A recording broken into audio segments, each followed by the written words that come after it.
Take it off. Take it Seth, easy, what are Seth. you Please, doing? take it easy. What are you doing? Seth! Seth! Ashley has pushed Seth too far. Something's gotta change. Hang on, cowboy.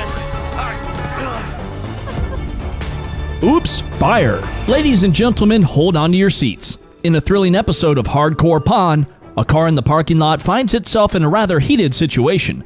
No, we're not exaggerating. You'll see. We were really concerned. Your car's totally on fire right now. Shouldn't we try to get a hose over there? It's right underneath those power lines, which is our power lines. It's burning so bad that it's gonna burn the electrical wires. We call 911. Rich is directing traffic. It was right next to our power lines. What are we supposed to do? Isn't that a chaotic scene that feels right out of an action movie? However, in the middle of all the frenzy, check out this guy. You won't want to miss this. As his car's in flames, this guy is pulling out his fire helmet, his fire jacket, fire equipment. I'm thinking, what the is going on? All right, dude, this thing's starting to go. Now we got to come up with another Get the hell out plan. of there. That's going to cut up those power lines. Les, it's time to act. That fire could get worse. How about grabbing your phone and dialing 911? You know, to keep things safe and sound. Makes you wonder what these guys go through. He's inside of the hood like it's nothing at all. Because of the wonderful effort, the Detroit Fire Department, they saved the day. There's a recall on that car, and I haven't taken it in yet. You were stupid. You were stupid. That was a bad day for not to take in your car for a recall. I'm good, how are you? Well, actually, I'm not doing so good. No? My grandma just passed. I'm So I sorry. was like hoping to Okay, so whose ring is this? my grandma's. Oh. So you want to just pawn it, right? Because you want to be able to get it back? Yeah. Okay. Do you have anything else? It's not real. What you mean it's not real? It's not real gold. A guy comes in feeling sad and asks Ashley to pawn his grandma's ring, explaining that she passed away and it's all he has. When Ashley checks the ring, she gently says it's not real. Concerned, she asks if he's got anything else, wanting to help him in a simple way. You saying that basically y'all sat up here and waste my time talking to you? You don't waste your time. If you have a TV, you can pawn your TV. What the I look like on my TV? Do you have a TV? I need to speak with somebody else because you irritate me flat out. It's acting really erratic and it's making me really nervous. Lower your voice. Don't Lower your tell voice. me Lower what your to do. voice. Don't Lower put your voice. finger in Lower my your face. voice. Lower your Don't voice. put your finger. Ashley breaks the news that the ring isn't real. The person gets upset, saying it's not fake. Ashley suggests pawning a TV instead, but he questions why he should. Despite Ashley's efforts, the man gets angrier, repeatedly telling her to lower her voice. Ashley asks him not to point fingers at her face, but he ignores her. I'm trying to help you solve Like the this, issue. lower your voice. The next thing I know, this guy snapped. Lower Don't your tell voice. me Lower what your to do. voice. Don't Lower your put your voice. finger. You got me up. No, let's go. Let me go. Let me go. On the ground. On the ground. On the ground, mother. The security guard intervenes, slamming the upset person to the ground and then dragging him out of the pawn shop. The situation escalates and the guard takes decisive action to maintain order. Next up, we've got this episode where a heavily muscled individual made his way over to meet Les to complain about equipment he got from the store that got busted. Somebody bought this. This piece of junk I bought in here just a couple days ago don't work now. It's broken. What is it? Little ab lounger I bought here, man. Workout. In the midst of the pawn shop's hustle, a burly customer approaches Les with a complaint. He's upset about a busted piece of exercise equipment, an AV lounger purchased just days ago. Les, sticking to the store policy, explains that they can only provide an exchange, not a cash refund.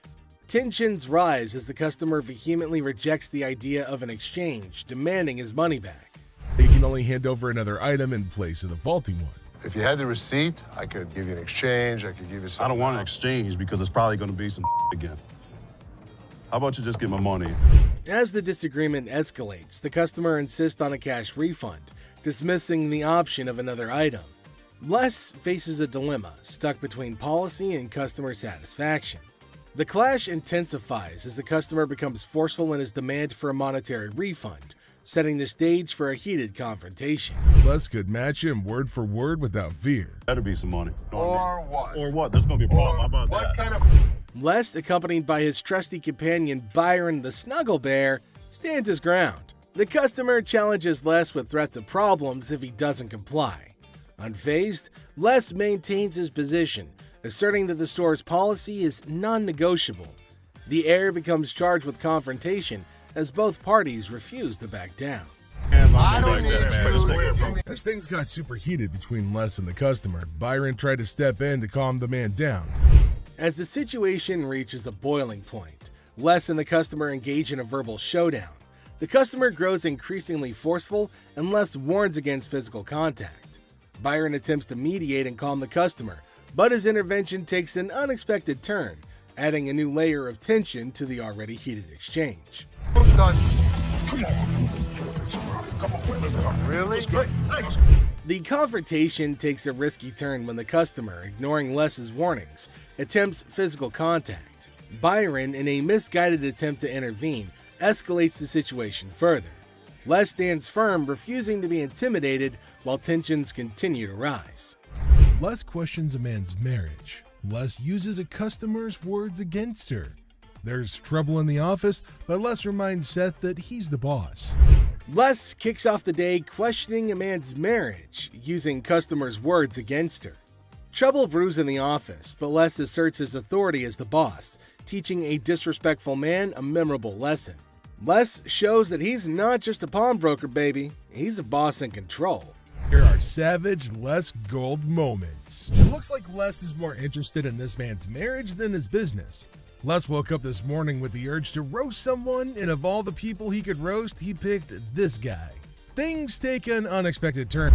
Now, in a surprising twist, Les dives into the man's marriage, leaving everybody shocked. Les humorously challenges the man's absurd scenario, roasting him in a way that only Les can.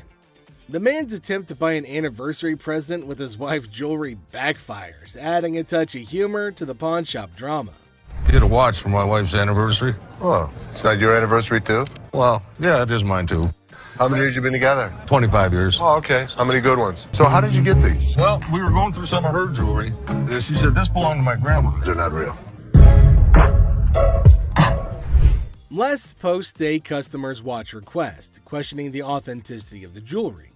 Unfazed, Les detects the fake and confronts the customer's peculiar anniversary gift plan. The customer tries to defend himself, but Les, in his signature style, keeps it real and uncovers the truth behind the fake jewelry.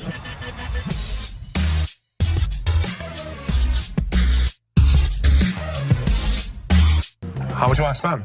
I got $70. I've seen them for $70 to $80 at other pawn shops. Yeah, with 2 games. Put it in as long as you'd like. Does it come with a warranty? It comes with an as-is warranty. A PlayStation 3 for $70.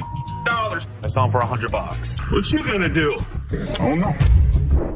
The PlayStation's really hot stuff at the moment, but the customer who wants one is far from hot. He's mostly just hot-headed. I ain't been shot already. What? Ain't nothing here. You're just another door guy to me. Yeah. Throw it down. Throw it on the $70. I ain't. Oh, you don't have it. Have a good day. Have a good day. Hey, what you think? What you mean? What is all that about? What is all that about? No, this is my level. Beat your ass down here. Go. Think you all that? Oh, bitch. You right here. And a couple empties in there, buddy. What? You big. The guy went from shocked to shouting in a heartbeat. Unfortunately for him, the pawn shop doesn't tolerate that nonsense.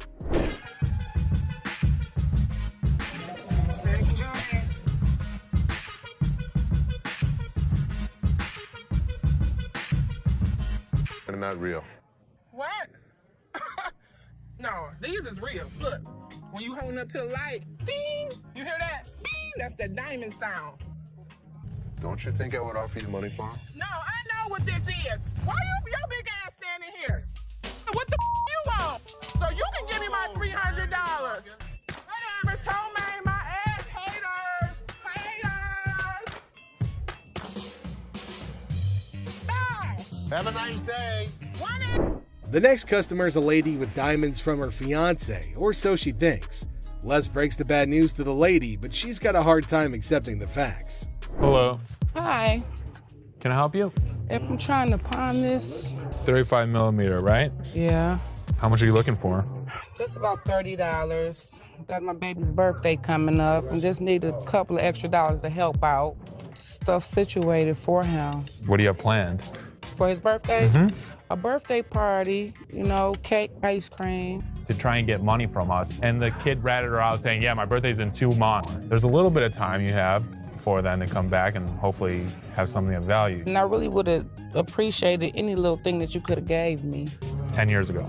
This is some bull because y'all could have took this camera. You could have gave me $30.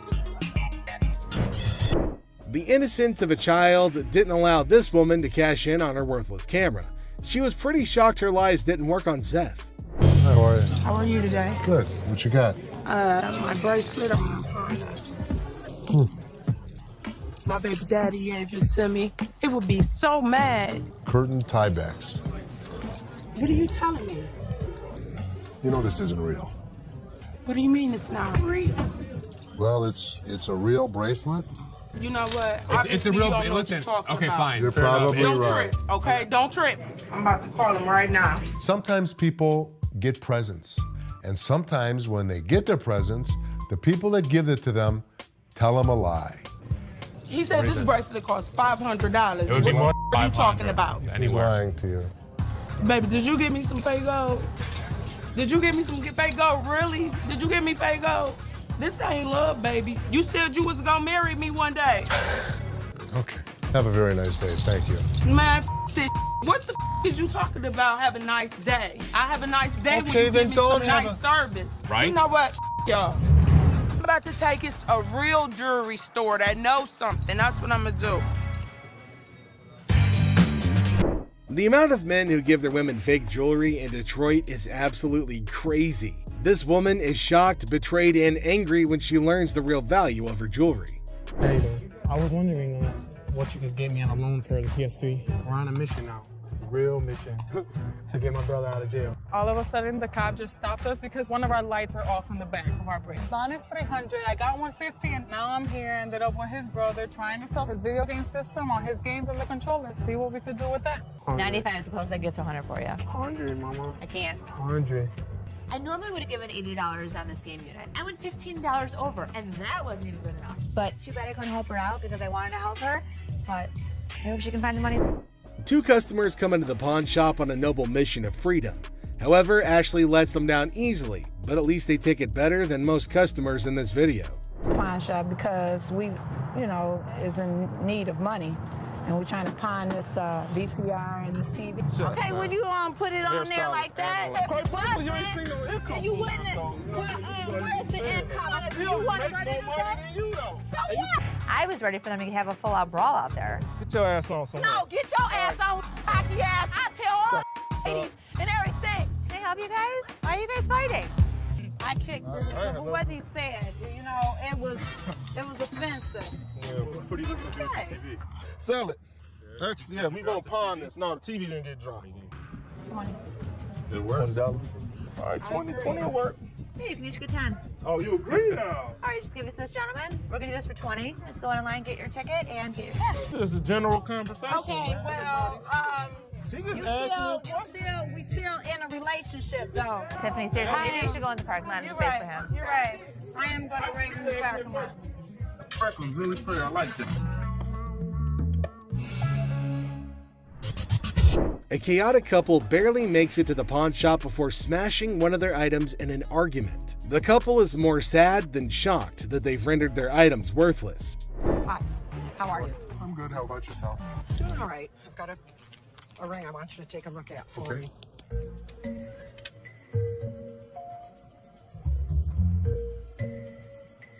You know what it is? They're diamonds. They're not diamonds. That's cubic zirconium and silver. Okay. I'm not interested. I know what this is. I'm telling you, I can't give you any money for it. I know it has value, and I'm really, really upset right now. So, I've worked for an attorney. I know my rights. Don't touch me. You're an idiot. You're an idiot. Oh yeah, what a gentleman you are. Anybody? Woman, what? Get me out of here. Get away. Get away. 4 times she hit me. Randy, 4 times. Why would I not give her money if it was worth it? She hit me 4 times. I thought you were smiling when she was doing that. This woman can't believe her diamonds are actually not diamonds. If you like seeing angry senior citizens, then this grandma's got you covered like a quilt. So, I'm here to sell my yays and stuff. Okay. Cartier. I paid $5,300. For these? Yeah, I overpaid. They're fashion designer glasses. Really cool gold diamonds. For those particular frames, there's a huge demand, but not for that price. How much you want for these? The lowest I'll take probably like 40 for it. All right, give me 35. You give me 35? 1,000. What you mean? You making too much money now. I sell this stuff cheap, man. Look, I ain't pay 1,000 for these. I know feel you me? didn't. I can feel you. But you don't feel me, you know what I mean? I can feel you. You see how he talking? Talking like a kid and You don't know who the I Man, am. You don't know where the I was raised. Like and you're I just said, talking. Well, flat out, man. I ain't leaving, dog. Come on, baby. Young buck. What's up, baby? No, we out. You on that petty shit, dog. That petty ass money you offering. That's why ain't nobody with y'all. You feel me? I feel you. Les is offered a cool pair of glasses, but he knows they're not cool enough to be worth what the customer's asking. The customer doesn't. So this customer walks into the pawn shop looking visibly upset. As usual, Ashley greets him and asks how he's doing. Turns out he's not doing well at all. Here's the reason why. I'm not doing so good. No? My grandma just passed. I'm sorry. I was like, It's really sad to hear about it. Now, he brings along a ring that belonged to his grandmother. He wants to pawn this ring because he plans to retrieve it once he earns enough money. How sweet, right? However, it turns out that the ring is fake, which surprises the customer. Now, this got me thinking. Is he pretending or is he genuinely serious? It's hard to trust people these days, you know? But Ashley comes up with a solution to help him out by pawning his television. Can you guess what his response was? what the I look like pawning my TV? He starts getting rude with Ashley, which escalates into a heated argument. Then he demands his ring back, and not only that, he insists on being helped by another employee because he's annoyed with Ashley. And guess what happens next? Put your finger in my face. Don't put your finger in. Yep, that's how he ended up there. Crazy, isn't it? This customer's behavior became even more disrespectful. Just to prove that Ashley was completely wrong and useless. That's when, as you saw, the big guy steps in and knocks him down. But he continues to yell and curse at her. Eventually, Byron forcefully removes him from the shop. You got me up. No, let's go. Man, let me go. Let me go, man. Just when he thought everything had settled down, the customer goes ahead and threatens Ashley, saying he'll come back to get her. Oh dear, that's the biggest mistake he made since entering the shop. We all know what happens when someone messes with Ashley, right? Well, brace yourself and see it for yourself. On the ground. On the ground. On the ground. Dang, the customer was literally scared for his life. Next up, it was just another normal day at this famous pawn shop called American Jewelry and Loan, located right in the heart of Detroit, USA. And in walks a customer ready to pick a fight with anyone that is about to come his way. Yikes, that already sounds like inviting trouble, but let us see where this goes. This fake ass Suge Knight Thank over you here. very much. Put me out. Have a nice. He walks into the store, and you can already see the attitude on his face. He walks into the store and approaches Leslie, who is just back in the store from his surgery. He comes in with his Xbox and immediately tells Les that he needs to get as much money as he possibly can for it. Like, obviously, that is clearly what everyone is here for at the pawn shop. He knew that they probably get a lot of Xboxes anyway, so that does not set him apart from the rest of the regular customers. When Les asked what he needed it for, this guy had quite a story to tell. And it is definitely a full-fledged roller coaster. He reveals that he needs as much cash as possible, and it is all for his girlfriend. Why, you ask? Because she got locked up in jail and he had to bail her out. I bet nobody saw that coming. This dude walks in and starts spilling some seriously bizarre beans. Now, Les wasn't sure if this guy was pulling his leg or being dead serious. But being the champ he is, he decided to hear him out anyway. So, here's the deal. This customer claims that his girlfriend, who happens to be a dancer, got nabbed by the cops the other night. And get this, they're accusing her of being involved in, wait for it, prostitution. Yeah, you heard that right. But our friend here is absolutely convinced that there's no way in heck that his lady is mixed up in that kind of stuff. Or maybe, just maybe, he's living in denial. Tough spot to be in, huh? I don't know about you, but I'm itching to find out what happens next in this mind-boggling tale. Will the truth come out? Is this guy delusional or are the cops mistaken? And here's what they had to say to justify his beliefs. That's a lie. She's a really good girl. I love her. Okay. She cleans, she cooks. She's nice. Well, I do not know about you, but cooking and cleaning does not make anybody a saint in the slightest. And when it came to striking a deal, the guy said all he needed was $300, as if it was a small amount. And Les was clearly not here for his unreasonable demands. Take a look at his reaction. I need $300. I can go $80. Oh my God. I need $300. Immediately, this customer gets enraged and begins demanding $300 for his Xbox, as if he was in a position to mark the prices. Here is what went down at the pawn shop. $300, dog. You don't have to raise your voice at me. You. The customer then starts cussing at not only Leslie, but literally everyone in the shop just because he got annoyed at the price Les stated, which was $80, which is way far from a whopper of $300. He even put his finger on Leslie's face, and that is when he knew it was time for this guy to leave. And he did not make it easy or go away quietly. Take a look at what went down. Thank you very much. You don't get this fake ass Suge Knight over here. Thank you very much. Put me out. Have a nice. Well, at least they wished him a good day. Moving on to the next. You talking to? All right, folks, let me set the scene for you. We got Sharonda and her son Deontay strolling into the pawn shop on a mission to get some bling bling for a special occasion. You see, it's Sharonda's birthday, and she's all about treating herself to some classic, fabulous jewelry. She's pumped, she's excited, she's ready to sparkle. But hold up, here comes Deontay acting like he couldn't care less. This kid's got an attitude and thinks he knows it all. He's annoying both his mom and Seth, the helpful employee trying to assist Sharonda in finding that perfect piece. Can you believe it? Talk about a party pooper. A pair of earrings catches her eyes, and she takes a look at it and asks for the price, to which Seth replies, $500. Except her son was in total shock over the price. Take a look at his reaction. That's a lot.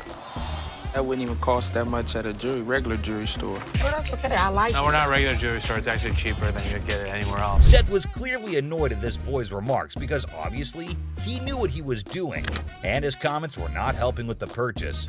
He kept saying that it would be cheaper at a regular jewelry store, when in fact, it was way cheaper here at the pawn store. Clearly, he did not understand the concept of it. Seth asked the guy where he usually went shopping, and when he said the mall, he asked the guy if that is where he got his earrings from. And get this, he paid $500 for it. So if he can buy earrings for that much money, why can't his own mother? Alright guys, brace yourselves for the next chapter in Sharonda's jewelry adventure. So she's browsing through the sparkling goodies and finds another piece that catches her eye. This time, it's a real beauty. But guess what? It comes with a price tag of a whopping $800. And let me tell you, Deontay's reaction? Yeah, it did not go over well. Not one bit.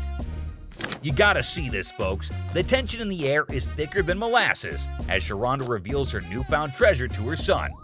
The look on his face says it all. Let's just say he wasn't exactly thrilled about the price tag. Things are getting real interesting now.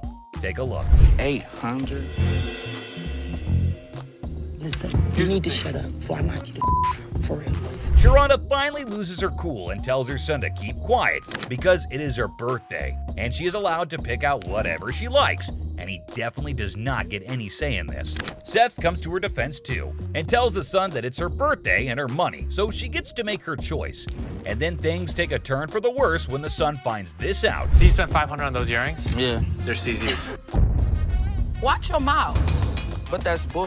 How the hell he's gonna tell me that? Look. Oh boy, things are about to hit the fan. Picture this, our buddy here, he's all excited about his new earrings, only to discover that they're as fake as a $3 bill. And let me tell you, he is not a happy camper. The anger starts bubbling up inside him, and guess who bears the brunt of his frustration? Poor Seth, the pawn shop employee, gets hit with some seriously rude behavior. But hold up, Sharonda ain't having any of that nonsense. She's not about to tolerate her son's terrible attitude. I don't know who the you think you talking to, boo-boo, but you got me up. But that's bull. You don't talk to me like that. All right. She even goes to take her slippers off to hit him.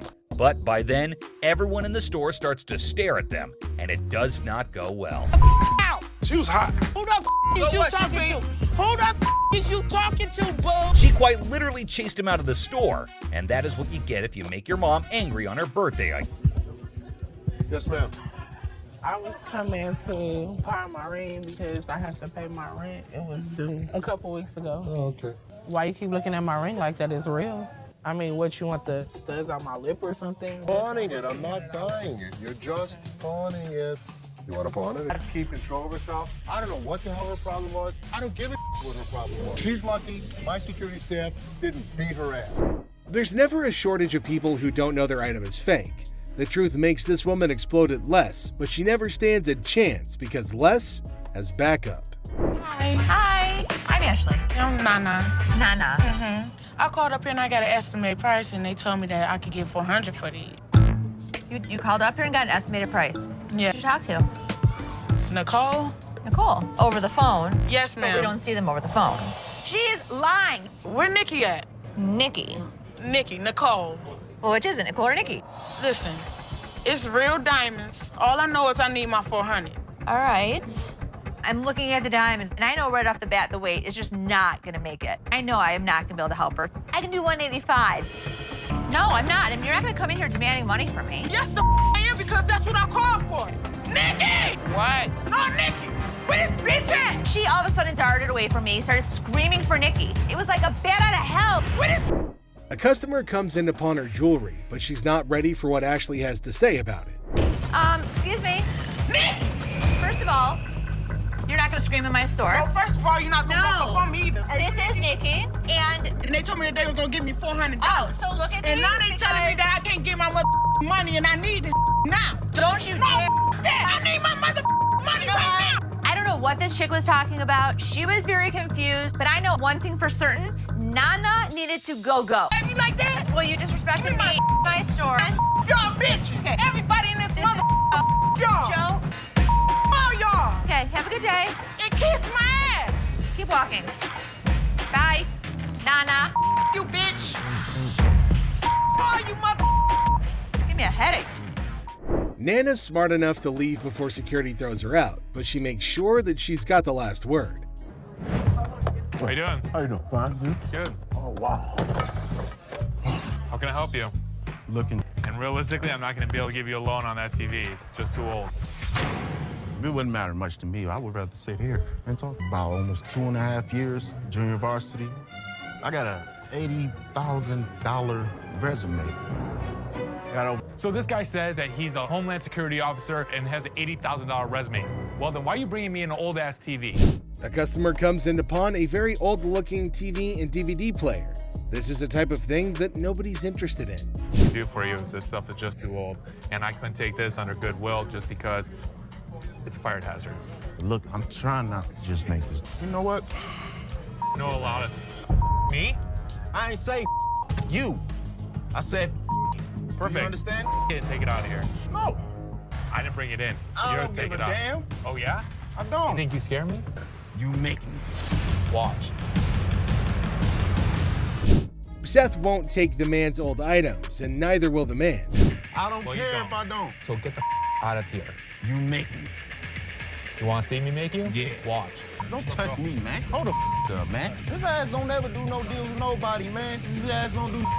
Take it out. Throw the dumpster on the way out. Man, I'll break his face, man. Man, are you serious? Okay, Squeaky. Time for you to go. Bounce. What the hell, man? Out my way, man. You straight up, man. Have a good day. The guy thinks he can't be thrown out of the shop, but Seth proves him wrong. How are you? How can I help you guys today? I want a meat coat today. Should I wear a small? Any color? You sure this is a small? It's actually a medium. What? No, I wear a small. Try it. Try it. Look at this. This has got to be extra small. Let me see here. Let me see. Let me see. Here, help me on this. I got a bad arm here. Let me see. Let me see. Oh no, extra small, extra small. Somebody else that we can talk to. That's what they're doing around here. I know what I'm doing here. You're telling me you're small. This is a small coat. I want a small. I wear a A woman wants to buy a coat, but she obviously doesn't know what size she wears. Here, try this one. This is the one. Okay, let me try it. Try it on. Yep. I didn't try anything. Way too big for her. He tried me. Have a nice day, ladies. Then I want a jacket, Crystal. What are you gonna do? Escort to your car, make sure you get No. I'm tired of this. I am not going nowhere. Oh, no. I ain't never coming back. Bye, Crystal. Have a nice day. Seth plays a little joke on the angry Karen and her friend just before he sends them out of the pawn shop. I need to get my stuff, my 2 TVs. I need your ID or the tickets. My what? ID or your ticket. I don't have no ticket or no ID. My stuff was stolen in Hey, was there an issue? My boyfriend found my TV. So he stole it from you? Yeah. So did you make a police report? I feel terrible for her, but I can't help her without her ticket. Look, I just want my You don't pound on my window! Yes, I can. You can. Pound on my window! Really? Hold on. Calm down, baby. Get out of here. I get my out. Now. I'm not leaving out here till I get my Ashley has a heated confrontation with the Karen that couldn't have her way. Get out of here.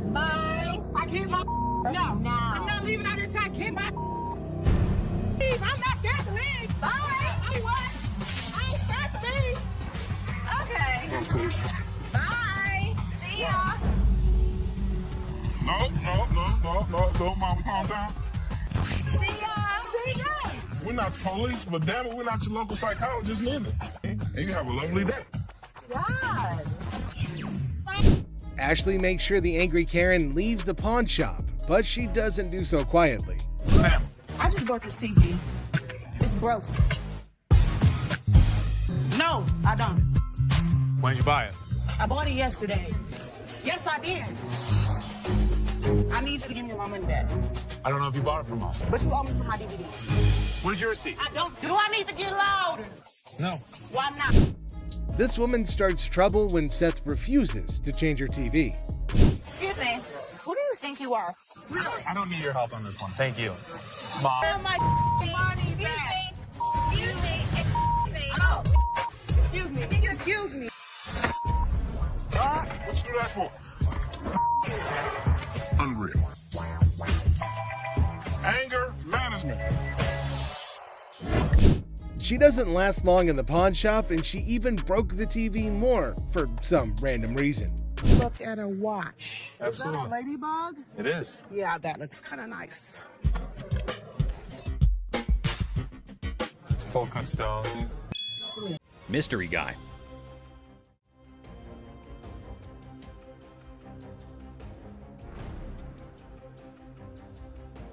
Right there. Here they come again. Hang on to your hats, folks, because we're diving into one wild tale. Picture this, a mysterious dude looking like a secret agent casually strolls into a pawn shop, acting like he owns the place. The shopkeeper, eyes wide open, can't help but stare at this walking enigma. I mean, who wouldn't? He's like a riddle on 2 legs. Now brace yourselves for the craziness escalates. Our mystery guy isn't flying solo. He's got not 1, but 2 ladies in tow. A trio causing a ruckus. They swagger up to the counter, and out of nowhere, the guy dramatically declares that the ticket he's waving is faker than a rubber chicken. Everyone in the shop, imaginary files included, gasps in surprise. Her on the ring or get the ring back. Here, She's got a receipt. Let me explain right to you. This is a counterfeit ticket. Hold on to your giggles. The shopkeeper, smelling something fishy, turns into a detective. With a sneaky grin, he tells the trio to chill and confidently says, "I'll prove it's a fake." The suspense builds as he brings out the real ticket, examining both like he's some ticket art connoisseur. This is the amount of numbers that are here. Okay. Number 2 is state law mandates. Hold on to your funny bone. The shopkeeper spots the differences quicker than yelling "fake alert" with a big old grin. He declares, "Nice try, folks, but your ticket is faker than Monopoly money." Cue the imaginary mic drop in the background. But whoa, Nelly, the trio isn't throwing in the towel just yet. They get into an energetic discussion, pointing fingers, thrashing arms, and hollering as though they're contending in a yelling challenge. It resembles something out of a sitcom, and you can't resist the urge to chuckle at the idiocy. In the grand finale, our mysterious guy and his partners in crime admit defeat. Looking a tad embarrassed and probably feeling a smidge silly, they storm out of the pawn shop. The shopkeeper, now a hero in counterfeit ticket detection, is left with a bunch of baffled onlookers. And there you have it, a hilarious adventure that's weirder than fiction and funnier than a clown on a unicycle. Comedy gold, my friends, comedy gold. Gun cabinet. Well, it's a desk, but it's not really a desk. It's actually a gun. So what this woman brought into the pawn store was not anything that was common. It appeared to be nothing more than a plain desk, yet it was far more than that. It's a gun desk. Yes, when you push down on the inkwell, a bullet fires out through the trapdoor. When you press down on the inkwell, a bullet fires out through the trap door, and this desk transforms into a pistol when the time comes. If I sell it, that's fine. If I don't, I'm okay with that too. Thus, the merchant visited the business not exclusively to sell the weapon work area, yet additionally to figure out more about it. She needed to realize who possessed it, the way things were utilized, how old it was, and other such data. I was trying to figure out how to open it and had a really good look inside it and said, While hunting for a nice little desk, she came across this one. But when she got it home and attempted to open it up, that's where she discovered it wasn't what she thought it was. I've seen desks with hidden gun compartments, but I've never seen a desk as a gun. Rick thought it was something out of a James Bond movie, and he was so engrossed in it that he forgot he was actually pushing his face against a gun. Do you mind if I have a buddy look at this thing? Because I am just completely lost here. Not at all. Rick believed it was best to have an expert look at it after taking a closer look, so he called one. Gun. This is the gun. What? The master had never seen anything like it and had no clue about what it was utilized for.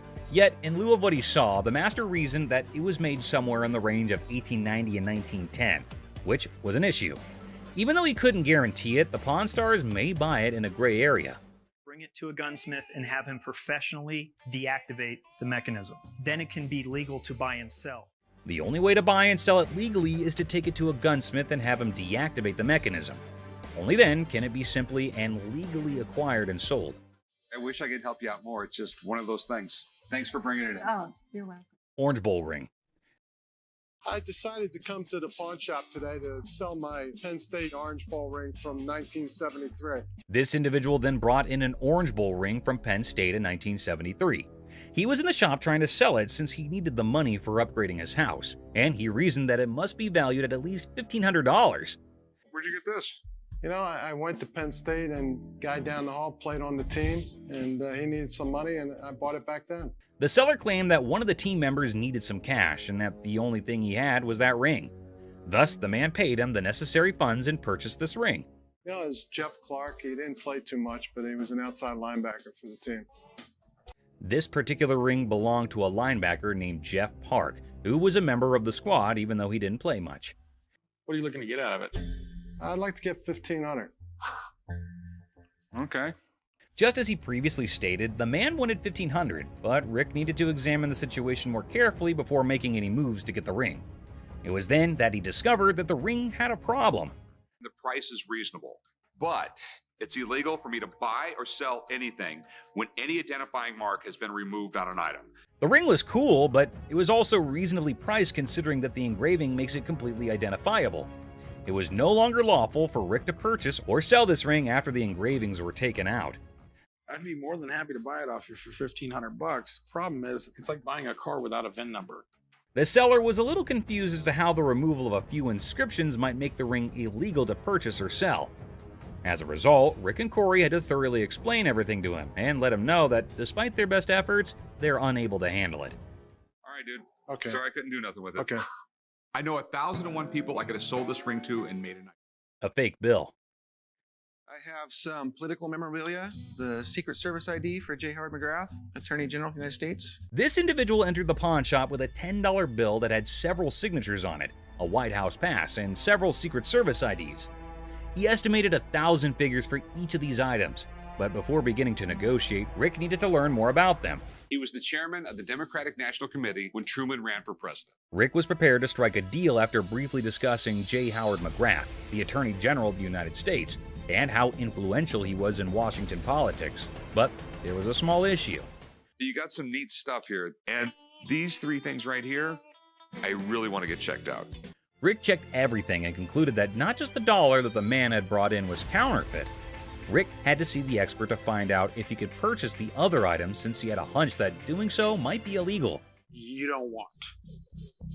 A counterfeit bill is not legal to own. The expert said that the White House pass and the Secret Service ID were authentic and acceptable to purchase, but the fake banknote was a different thing. Thanks for coming in, Mark. Not a problem. You're the best. Appreciate it. Alrighty. Now that the expert had left, Rick was prepared to strike a deal. Aside from the fake bill, he asked the vendor what else he wanted. Yeah, I'll give you $500. Good deal. All right. You want to write them up? Yeah, sure. The vendor left the store with the cash and the unauthorized bill after the trade was completed for $500. Hopefully he gave the Secret Service the counterfeit bill. HarleyDavidson. You got any paperwork I can see on it, or? Yeah, I got the title, but can we negotiate first or something? I mean... Now, Corey's a seasoned pawnbroker, and his spidey senses tingled the moment the seller mentioned paperwork later. It wasn't the gleaming Harley-Davidson that raised an eyebrow. It was the seller's insistence on negotiation first, documents on hold. See, Corey's dealt with his fair share of shady characters, and a bike like this beauty attracts all sorts. So with a polite but firm smile, Corey politely pushed back. Paperwork, he said, before we talk about the price. Standard procedure. You got any paperwork I can see on it, or? Yeah, I got the title, but can we negotiate first? The seller's eyes flickered ever so slightly, and that was all Corey needed. Something wasn't kosher here. Now, Corey isn't just sharp, he's thorough. Those papers, discrepancies galore. Dates that didn't line up, VIN numbers singing a different tune. So Corey did what any responsible pawnbroker would do. He plugged those details into the good old computer system. What he found sent chills down his spine. Corey knew right then this wasn't just a sale. It was a potential police sting waiting to happen. Sure, the Harley was a head-turner, a chrome-plated masterpiece that could make angels weep. But for Corey, business wasn't about shiny toys. It was about integrity, about doing the right thing. And the right thing in this case meant making sure this wasn't a stolen dream, someone else's heartache wrapped in leather and chrome. So, with a heavy heart and a clear conscience, Corey had to do what he had to do. Walk away from the deal, even if it meant letting that Harley roar out of his life and into the unknown. iPhone. I just got this phone that I bought here like 2-3 days ago, and this don't work. The bell above the pawn shop door jangled, and in walked a man clutching a sleek black phone. He announced, smooth as silk, that this beauty was a recent purchase, now sadly broken. The camera don't work. It keeps freezing and like that. He claims that it's just too irritating to use because the phone freezes frequently and the camera doesn't function. Did you download a camera function? No, it clearly got a camera. Why would I have to download it? When it was questioned if he had downloaded the camera feature, he became very irate. If he's telling the truth, then why does this inspection set him off? And why was he even being questioned about getting the download? That isn't how it operates in any case. You got your receipt? No, I ain't got it with me. I ain't bring it. First of all, we don't sell it.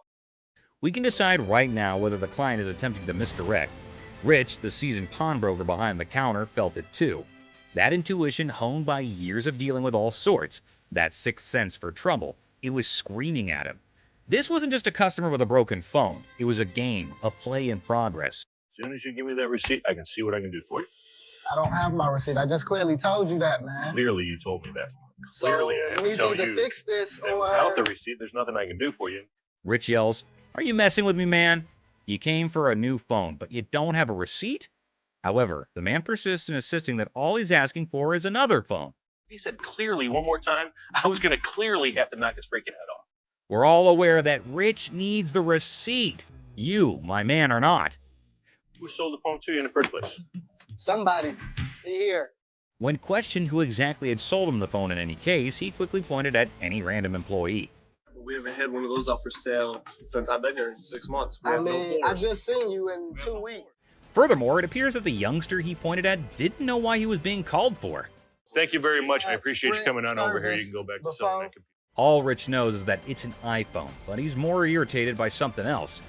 What's more, clearly it was working out. Can you go show him how it works? Take a picture out in the parking lot. Nope. And then, like a burst dam, the story spills out. The phone wasn't his. The purchase was a shady deal in a back alley.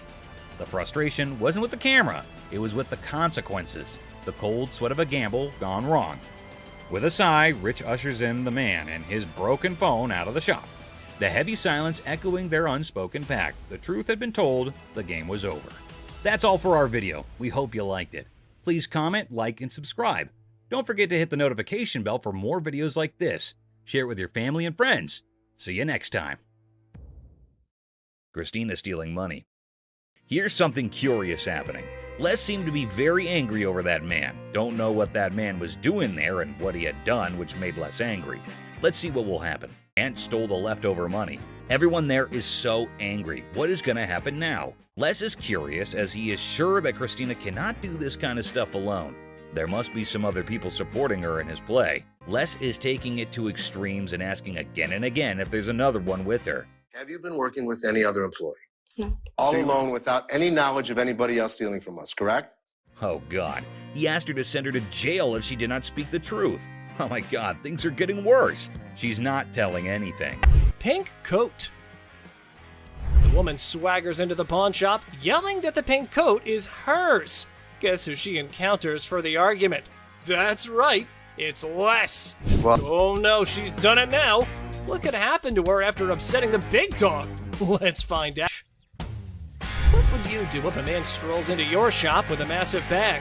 Obviously, you can't wait to find out what's in there. This is what this sneaky guy did. Man, this is my bag. Okay. What's in it? Tell me what that means, because maybe I don't understand what you're talking about. Looks like the man had a top secret mission with this bag.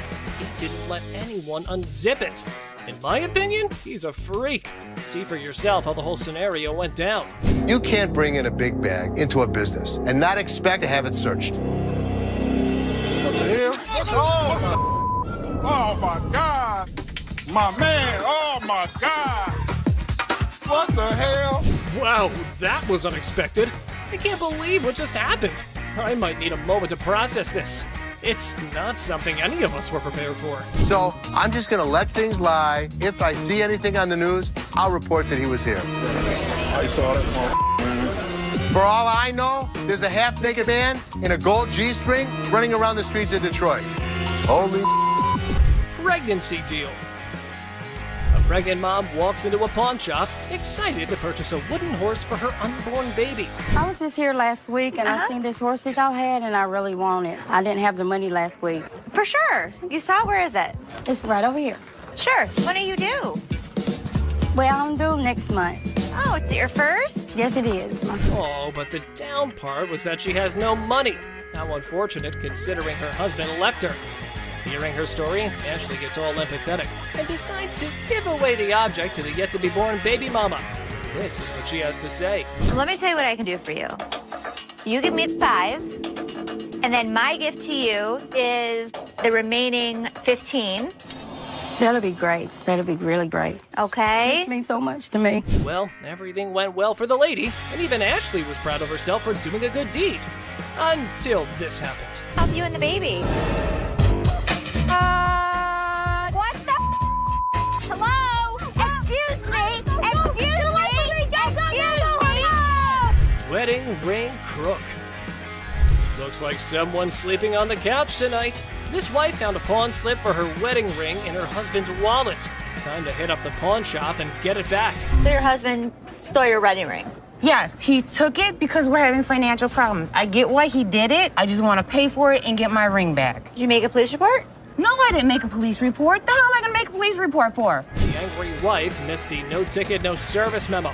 Ashley can only work with what she's got, lady. Don't shoot the messenger. Let me explain to you how this works. First of all, I don't just look up somebody's name and give you their information. I didn't ask you to give me the information. I asked you to look it up. How hard is that? You look it up in the computer, you take it, I pay for it, we leave. It's not that hard. Okay, I know it's not funny, but Ashley's solution was hilarious. Here's how she managed the situation. Nobody saw it coming. It isn't Take that hard. your pretty little feet, walk your pretty little legs out of here. You are go back there and type in a name? It's time to go. The only person you should be threatening is your husband. Invisible friend. A guy trying to pawn a fake bracelet walks into a store with his imaginary friend. However, Les was skeptical until the friend started haggling for a better price. My partner right here, Robert, we want to pawn this. You're who? My partner, Robert, right here. Here's a person talking to an invisible friend, but I didn't see him. Well, well, well. Robert, the imaginary friend, needs a reality check. Maybe this dude should stick to playing pretend more believably. After all, the pawnbroker here is no fool. Robert, tell him, Robert, tell him. This is worth $200. It was a stainless steel bracelet that we don't sell here for $10. There was no way he was gonna get anything. However, his get-rich-quick scheme wasn't so quick after all. The customer's face fell faster than a lead balloon. This is how we reacted to the situation. And he talking about he can't give me nothing for this. What the is that? No, come on, let's go to the outside. I gotta look at it a little bit more better. All right. I ain't leaving. I'm not leaving, man, until I get some money. I'm not leaving, man. That man, let me go. I can't take you nowhere. It's the whole minute without you. I really do believe you. Customer flirting. Imagine you're ready to pawn that chain, right? How about using your charm to score a sweeter deal? Remember Ashley? She had a customer smitten with a better offer. You're the first person I met when I first come here to this pawn shop. Yesterday, I come up here and I got my chain out. Now I got to pawn it again. How much you have it in pawn for before? Oh, I had it on 120. I was going to pawn it for 200. Do you want to take a look at it? Yeah. Just wait, my friend. What's the plan here? You and Ashley? Do you like BFFs? Now, from where this unconditional love stems, suspicion might be knocking at your door. I can't find her name in the system. You sure can keep a woman waiting. Well, here's the thing. I don't even see you in my system. So you lied to me? I do like you. No, you lied. I adore you. I appreciate would not that. lie to you. Whoa, that confession strategy is next level. But hey, reality is the ultimate plot twist, right? Plans in our heads versus the real-time remix don't always sync up. How much did you get on this? I get last time 120. Okay. I'll give you 130. Okay. All right, step on over. I think I've got a customer for life. It's good to see you. Nice to see you. 700 cockroaches. No shiny metal, no problem. Time for a quirky twist. Snag those cockroaches and hit the pawn spot down the alley. Who knew creepy crawlies could be the new currency? Hold the phone, folks. His eerie charm's catching on. They are Madagascar hissing cockroaches. Oh! Ew! Ew! Ew! Ew! Ew! Did you want to see one? No! Close it! Yeah, those gross goodies. He's got his sneaky secrets for that oddball offering. I was using them to feed my Savannah monitors. That is disgusting. How many do you have? If you pick one of these up, they're actually heavy because there's so many of them in there. I really do believe you. Seriously, bro, we're talking $1 a pop. Those things are tough to sell, even as giveaways. It's like offering a lifetime supply of, well, nope. You better take them back home. I wish I had somebody that needed them. Thank you very much. I'm sorry. I bought living creatures in the past. Cockroaches isn't in our repertoire, but the best thing about it, the look on Ashley's face, priceless. That was gross. Chicken Man. Alrighty, folks, we've got the Rocket Man on our radar. But hold on to your feathers, because here comes the Chicken Man on a mystery hunt while eating chicken in the pawn shop. That's ironic. You hungry? No, I'm not that. I got this for free. I work there, you know what I'm saying? Do you? Yeah, let me show you. Feel free to lay your chicken on the counter. All right, look, this is what I do. I say I got chicken and finger sucking. Come for a plucking. Looks like we've cracked the age-old riddle. Why'd the chicken cross the road? Well, to get a pawn shop watch, of course. But hey, buddy, you're not pulling a poultry prank now, are you? He's eating chicken while he's talking to me. Oh, all right, look, let me see them right here. You're spitting chicken on the counter. That's for you, man. Can I see that right there? Sure, you see it? How much this cost? $1,200. $1,200. Check out Mr. Chicken over here. He's likely on a goof-off mission. However, Seth seems to be pretty annoyed. Oh, here's how he neutralized the chicken threat. Are you seriously gonna buy something, or are you just... You ain't even let me see. Dude, now you're bothering me. In a second, Byron's about to choke a chicken. Oh, choke the chicken. He's about to. All right, look. Make a deal. Byron, want a piece of chicken? You touching chicken? Come on, man, let's go. And you know what? You ain't got to touch me. Angry mom. This mama's boy strolls into the store peddling his speaker. Seth's deal? Not winning any gold stars. Looks like our dude here is stuck in a pickle. I got a speaker. You got multiple speakers. We $150 short, so I'm hoping you guys can help us out. Realistically, I could sell you them for about $100. So what you trying to give me for this? I want 150. What you selling it or pawning it? Selling it. $45. Mr. Black, you're in for an offer based on your goods. Just a heads up though, his chat game with Seth could ruffle more scratches than a ticklish itch. So I can get you $45. Well, I don't need these mother. They won't give me what I want. You came in, you want $150. Damn. What? Mama, you You don't talk like that in front of these people. I done raised you better than that. Now you apologize. I'm taking my speaker. What? Oh, yes! Preach it, mama! Time for a lesson or two.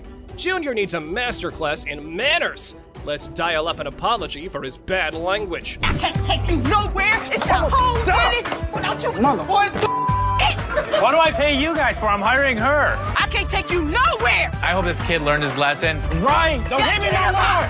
Get in the car. Okay, minute paint. Take a breath, people. We've got an artist in the house waving the pro flag and live painting. He's gonna whip up a masterpiece before the big boss, Les. Tell me about your clothes. Well, this is all happenstance from what I do. I'm an artist. I do these paintings, and I do them live. What does that mean? He paints a 4-foot by 5-foot painting in basically 4.5 to 10 minutes. Whoa, talk about a high-stakes showdown. This show's seen more tricks than a magician's hat. No crystal ball here. Let's buckle up and watch the masterpiece unfold. Go!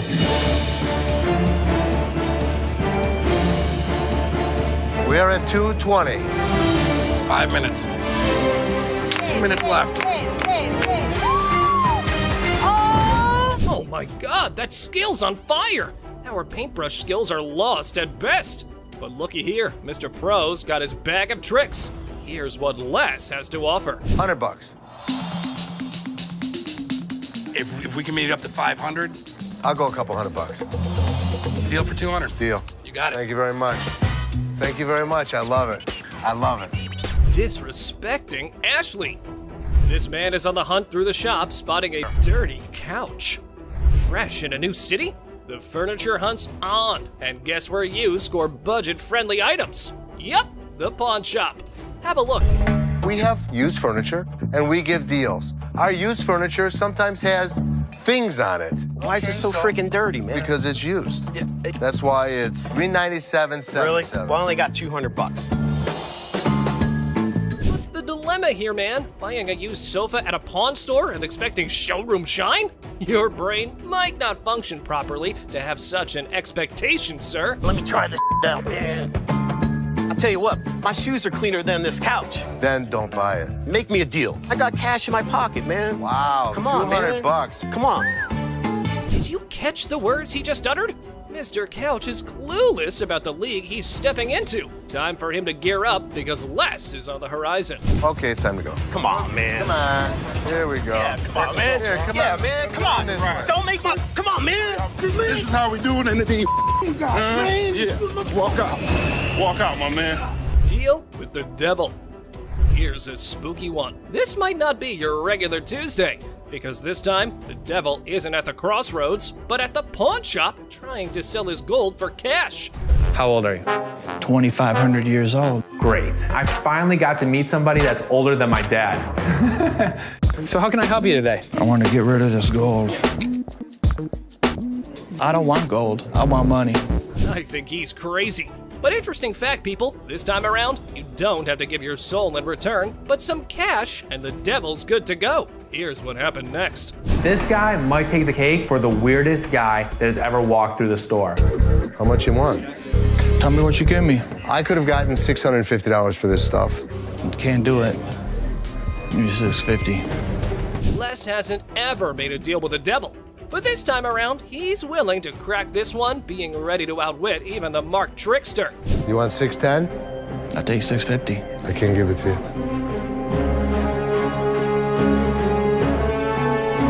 I guess we don't have a deal. Sir, have a good day, my man. Yes, sir. Old mother. Oh, man. Who the you calling him? Really? You the ugliest two sisters I've ever seen in my life. Just another day at the pawn shop where we've got a mix of decent customers and, well, some pretty pathetic ones. Take this guy, for example. He may seem all laid back, but is he really? What you got here? That's a watch my grandmother gave me. Wow, this dude received a watch from his grandma, which is pretty sweet, right? But here's the thing. He's convinced it's solid gold and expects a fat stack of cash for it. Well, let's hook him up with the amount he's hoping for. Let's find out. 500. The problem is the metal on it is just stainless steel. Well, the metal on it is just stainless steel, so that's disappointing. But how will this guy take it? Yeah, you see this discoloration on the side? No. You don't see the rose? Whoa, hold up. This dude just flat out rejected it without even taking a peek. Talk about a major red flag, am I right? Less than explain. In between the links were gold plated. The gold plating had rubbed off. The watch had no value. And then this guy's like, can I get someone else to check it out then? Because Les shut down his hopes of getting any cash. Whoa, okay, Mr. Expert. This dude is seriously not happy about it. Value. It does have value. How about your chain? You want to pawn me your chain? Anyway, being the sweetheart that he is, Les brings in another dude for a second opinion, just to be fair. But what happens next is totally mind-blowing and straight up disrespectful. Brace yourself for this one. It's gonna shock you. Does this bozo know what he's doing? Well, I wouldn't really call him names. Seriously, this dude needs to chill and get a grip. I mean, who does he even think he is? Anyway, from that point on, things started spiraling down, and honestly, it's for all the right reasons. 500. Nothing. Stop being a bitch. Now, Les ain't about to tolerate any disrespect, and nobody should. And this jerk is about to experience a dose of his own medicine. And let me tell you, it's not a pretty sight. Check out what Les has in store for him.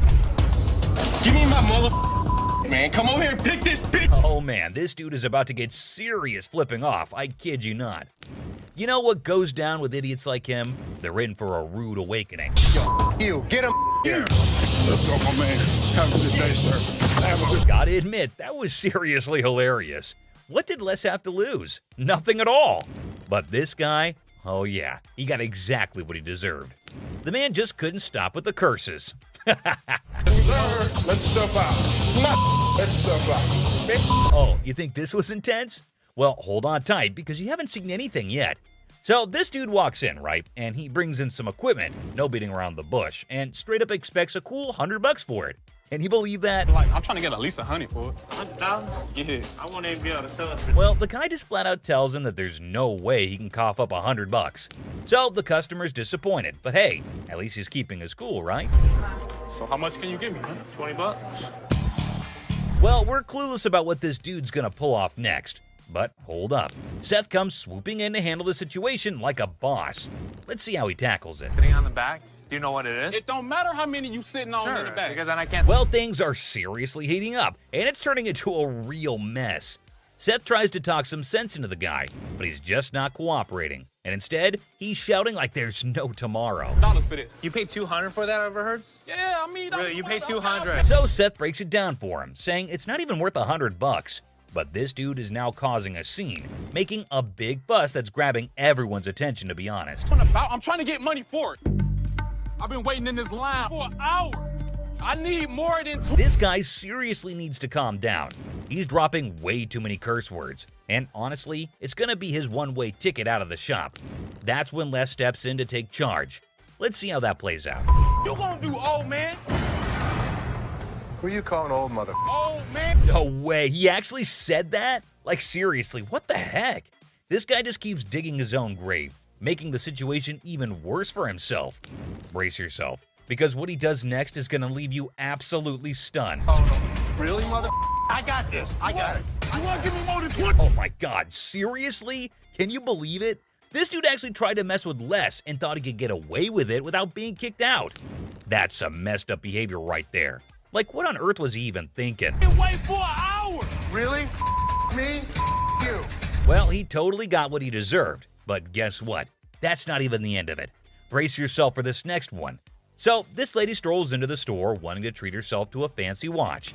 She's all sweet and ready to drop some cash. What could possibly go haywire, right? This will be good. Okay. This one. This is really pretty. Now, this lady is seriously contemplating whether she should go for it or not. So, what's your take on it, guys? You think she'll end up taking it or not?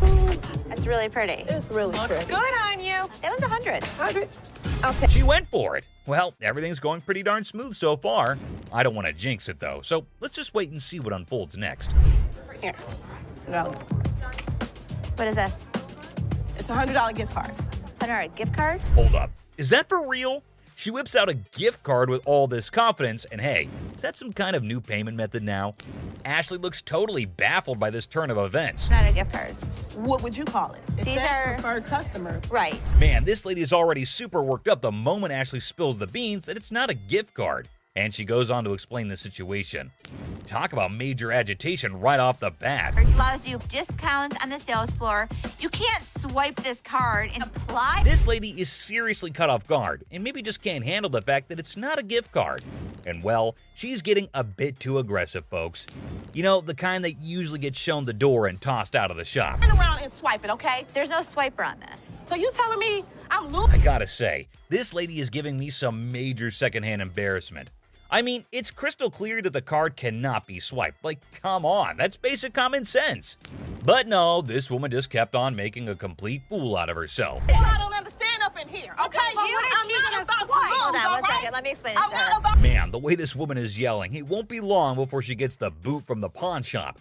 This customer is completely unreasonable, dude. But hey, props to Ashley for still trying to explain things calmly and patiently.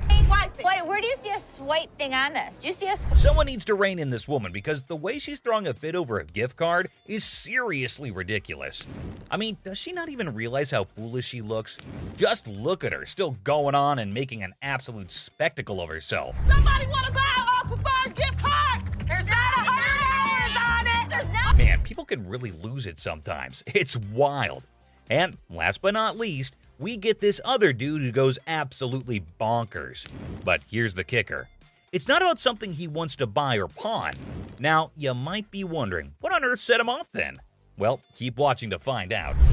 Hey, how you doing? I'm here to buy an engagement ring. No kidding, this guy is actually here to buy an engagement ring. Whoa, that's some exciting news, isn't it? Les coolly presents a selection of engagement rings, and you'd think everything would go smoothly, right? Well, except for the blaring car horns outside, because of course, nothing can be too easy. Oh, damn, so that's the reason for all the honking? There's a massive truck just sitting smack in the middle of the parking lot. Now, take a wild guess. Whose truck do you think that might be? Come on, give it a shot. It's not rocket science. Semi-truck. And then it's white gold.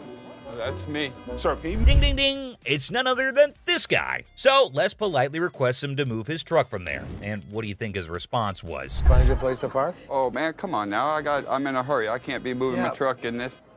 Yikes, did he seriously say that? I mean, how do some people not have basic common sense? Did he genuinely think he was doing the right thing? Les is clearly not putting up with it, and you could totally see that. You don't have an option. You have to move your truck. I'll be more than happy to show you. Can you believe this guy had the nerve to straight up say no? Well, let me tell you, things are about to take a turn for the worse for him. But just when he thought he couldn't dig himself any deeper, he goes ahead and proves you wrong. Why are you so rude? I'm not moving the damn truck. Byron, take over. Well, obviously he's about to get kicked out, and trust me, you gotta watch this. It's absolutely hilarious. Move the truck. Come on, man. That's wrong, bro. Next time, parking on the freeway. This dude should be totally embarrassed about his behavior. And oh boy, he didn't stop there. He just kept on going. And the last straw was this. Move your truck. Miss, I'm on the phone, okay? Can you respect my privacy and step back if you're a little too close? Give me a time for... Oh, man! Man, why you break that, man? I dropped it on accident, man. I didn't break it.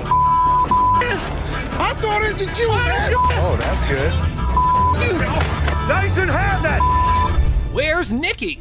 The lady has arrived at the pawn shop saying one of the workers valued her earrings, and now she's just demanding the estimated price.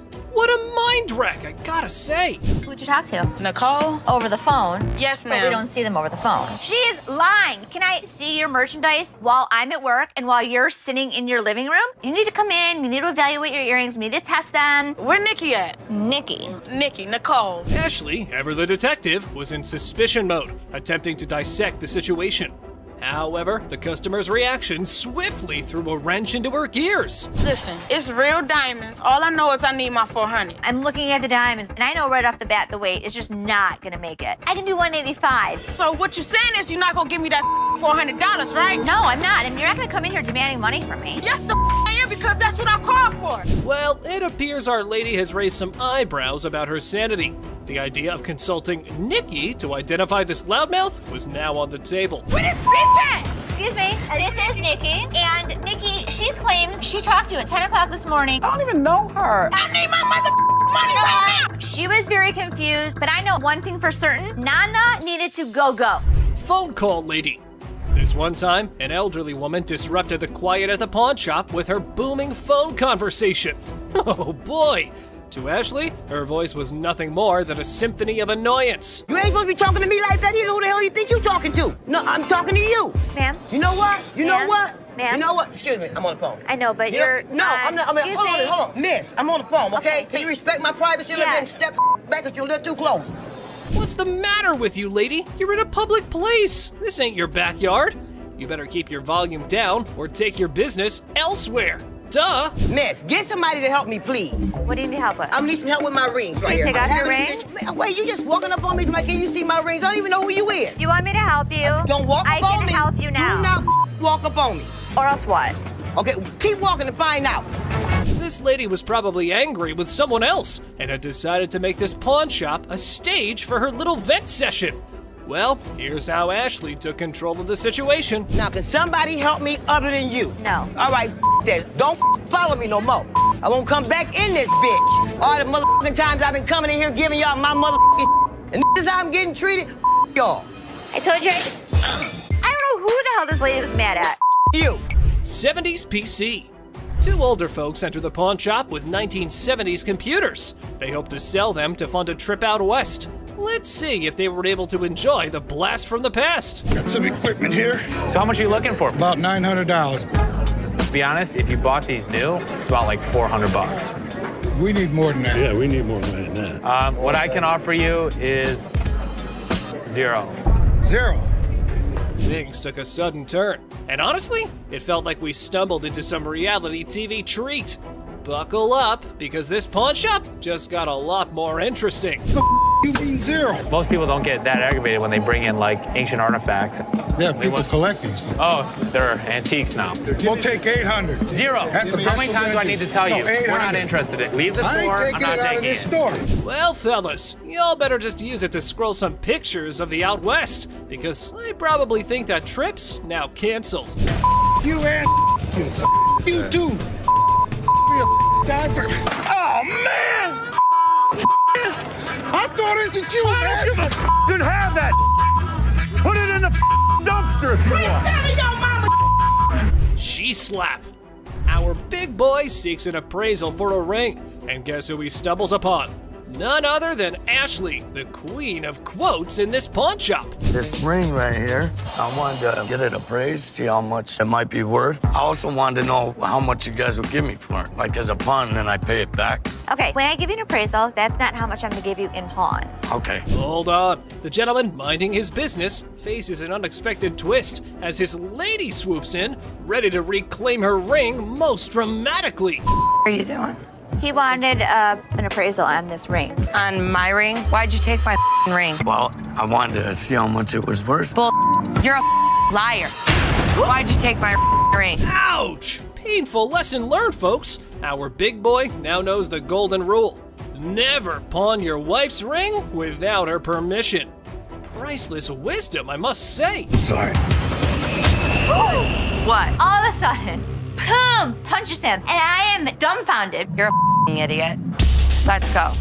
Right now. That's my TV. A boyfriend pawned his girlfriend's TV, and now she was on a mission to reclaim it.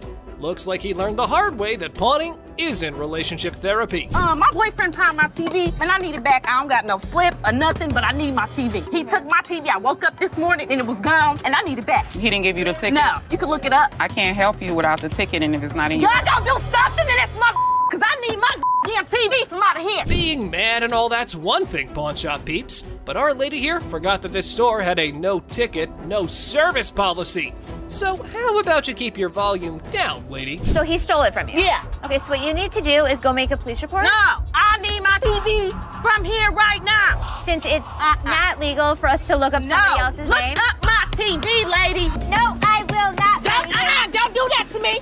Or what's gonna happen? Look, bring your ass out here and talk to me. Well, peeps, because we've got a show coming, our lady just summoned the Pawn Queen, and things are about to get interesting. Can I get my TV? I want my TV. Okay, you have two options. You can leave. I don't have no option. I ain't going nowhere. Bye. Get your big ass off of me. I do what I want to do. Bye. Get your big ass off me. Have a good day. Pacifier Pawn. Seth, our pawn shop hero, encounters quite the character of a customer eager to part with both a TV and a ring. But wait, what's in her mouth? I'm Seth. Are you cute?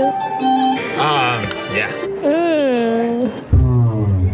So how can I help you? I'm just bringing, my TV and my ring, trying to at least walk out with 800. Let me see your ring. That's right, lady. Our Seth here wasn't going to crack open with that pacifier or your flirting skills. How about we cut to the chase and look at the valuables? Her ring was pretty nice. It has diamonds. It's 10 karat gold. Her TV was relatively nice. You still answer my question. I said what you wanted. I know, I said I'm good. So, you need a loan or you want to sell it? Loan. Loan? How about $300? Want to taste my ring? No. Or lick it? What did she just say? Well, even if the sun rises from the west, I ain't putting that in my mouth. How about we look for someone who might? Would you suck on that pacifier for $20? You can lick it. I know you want to. Yeah, you. Ready?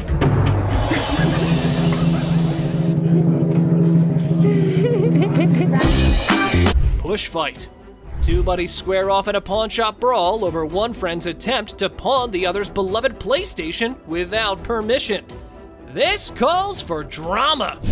Took my PS, you trying to pawn my shop. Get my money back. You know him? Yeah, that's my roommate. He trying to pawn my your shop, trying to get some money off, but I want my PS. He owe me money. It's mine. My back. Hey, do me a favor. We're not gonna scream, okay? What's happening here? This ain't your hotel room, spoiled punks. You're just creating a ruckus. Y'all better watch that tone and listen to the pawn majesty. Angela, Steve, is that his? This between, yes or no? I mean, we just trying to handle it ourselves. That's fine. Steve, I'm gonna ask you one more time. Is it Angela's or yours? It used to be his. Okay. He owe me money. What I supposed Steve? to do? My pay bills. coming You on ain't this. paying.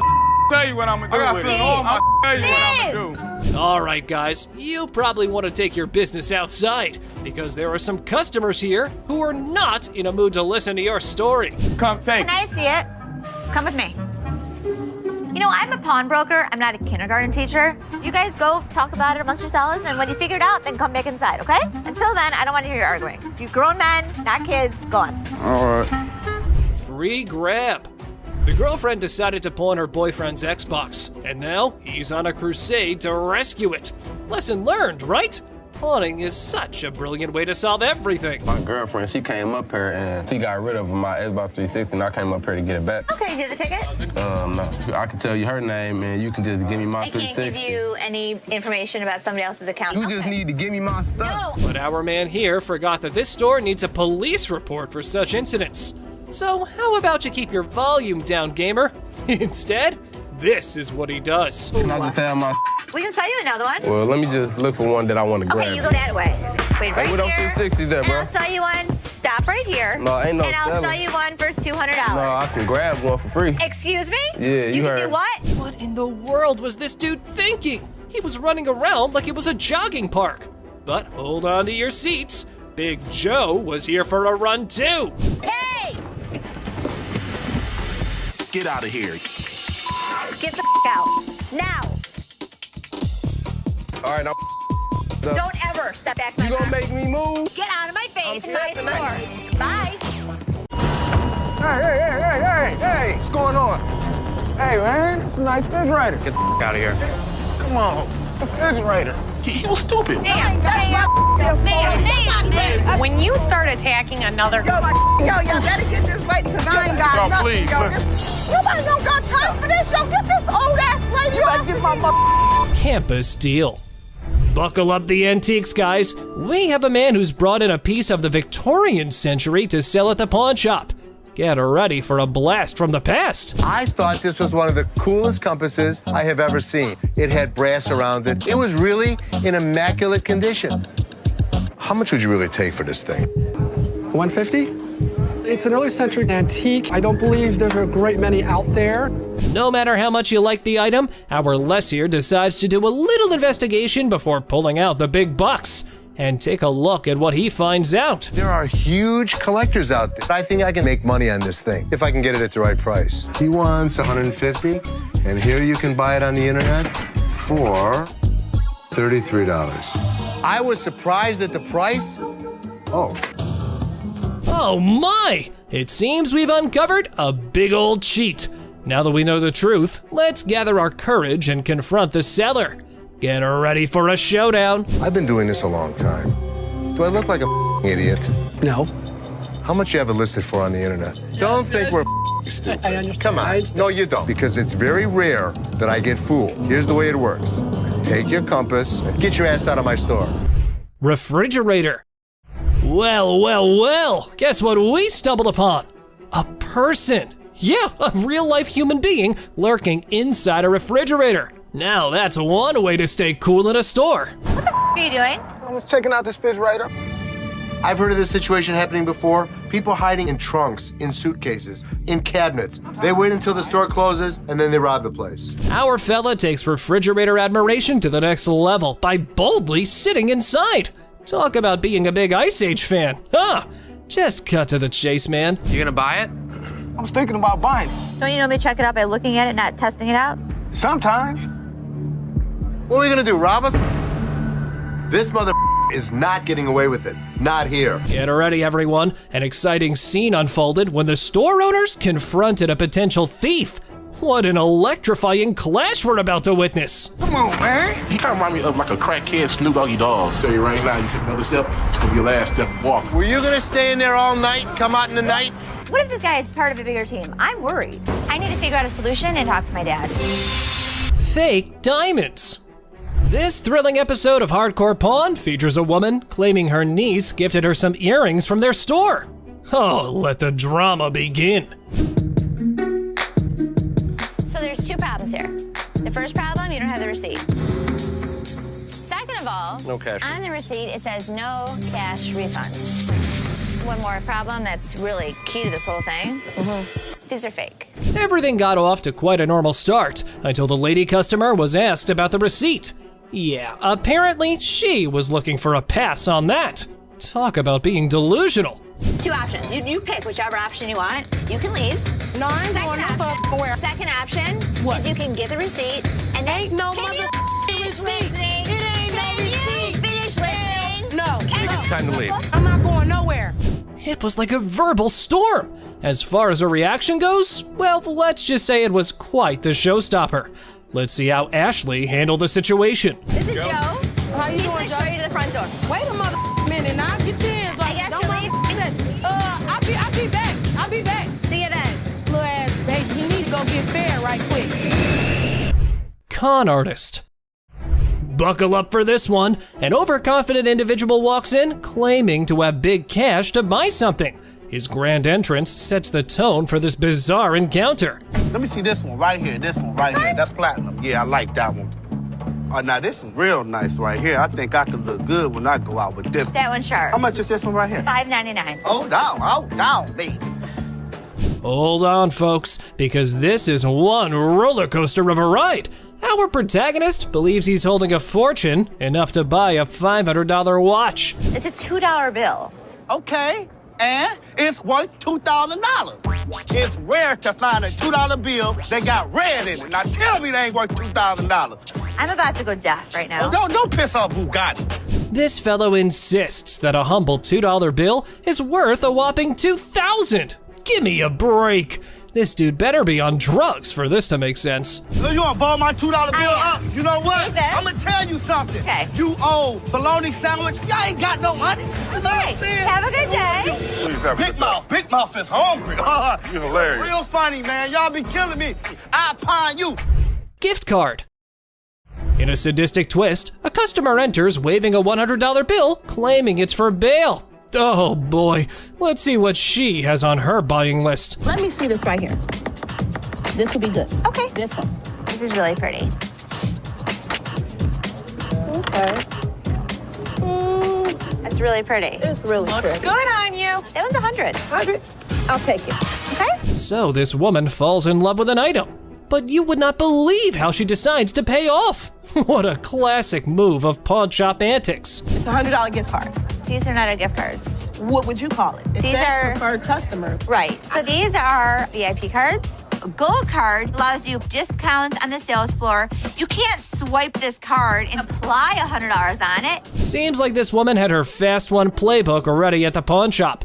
But hey, who can predict the wild escalations life throws our way, right? Somebody want to buy a preferred gift card? There's not $100 on it. There's not. I'm gonna get my money. Hey, Byron, show her where the money's at. My money. He's gonna show you where the money's at. Okay, we'll walk out. I need my money. Somebody want $100? Invisible phone. In a daring attempt to find the perfect gift for her son, a woman decides to venture into the pawn shop. But little did she know what awaited her there. I was kind of looking at some of these watches. Okay. Where the hell is my phone? Something wrong? Yeah, my phone. I just let my. Did you take my phone? Take your phone. There was never a phone on the showcase. Well, folks, it appears our big mama's stealth skills might need a tune-up. However, did you see her put a phone there? Not me. I ain't crazy. Damn it! I just laid my phone there. Don't touch me, yo. You better get off because I. You Don't touch me. Calm down. There was no phone on the showcase. Can someone just ask this woman to keep it down a bit? It looked like she was indeed trying to pull a scam. However, this is how she decides to take cover. When you start attacking another customer in the store, you have got to get out.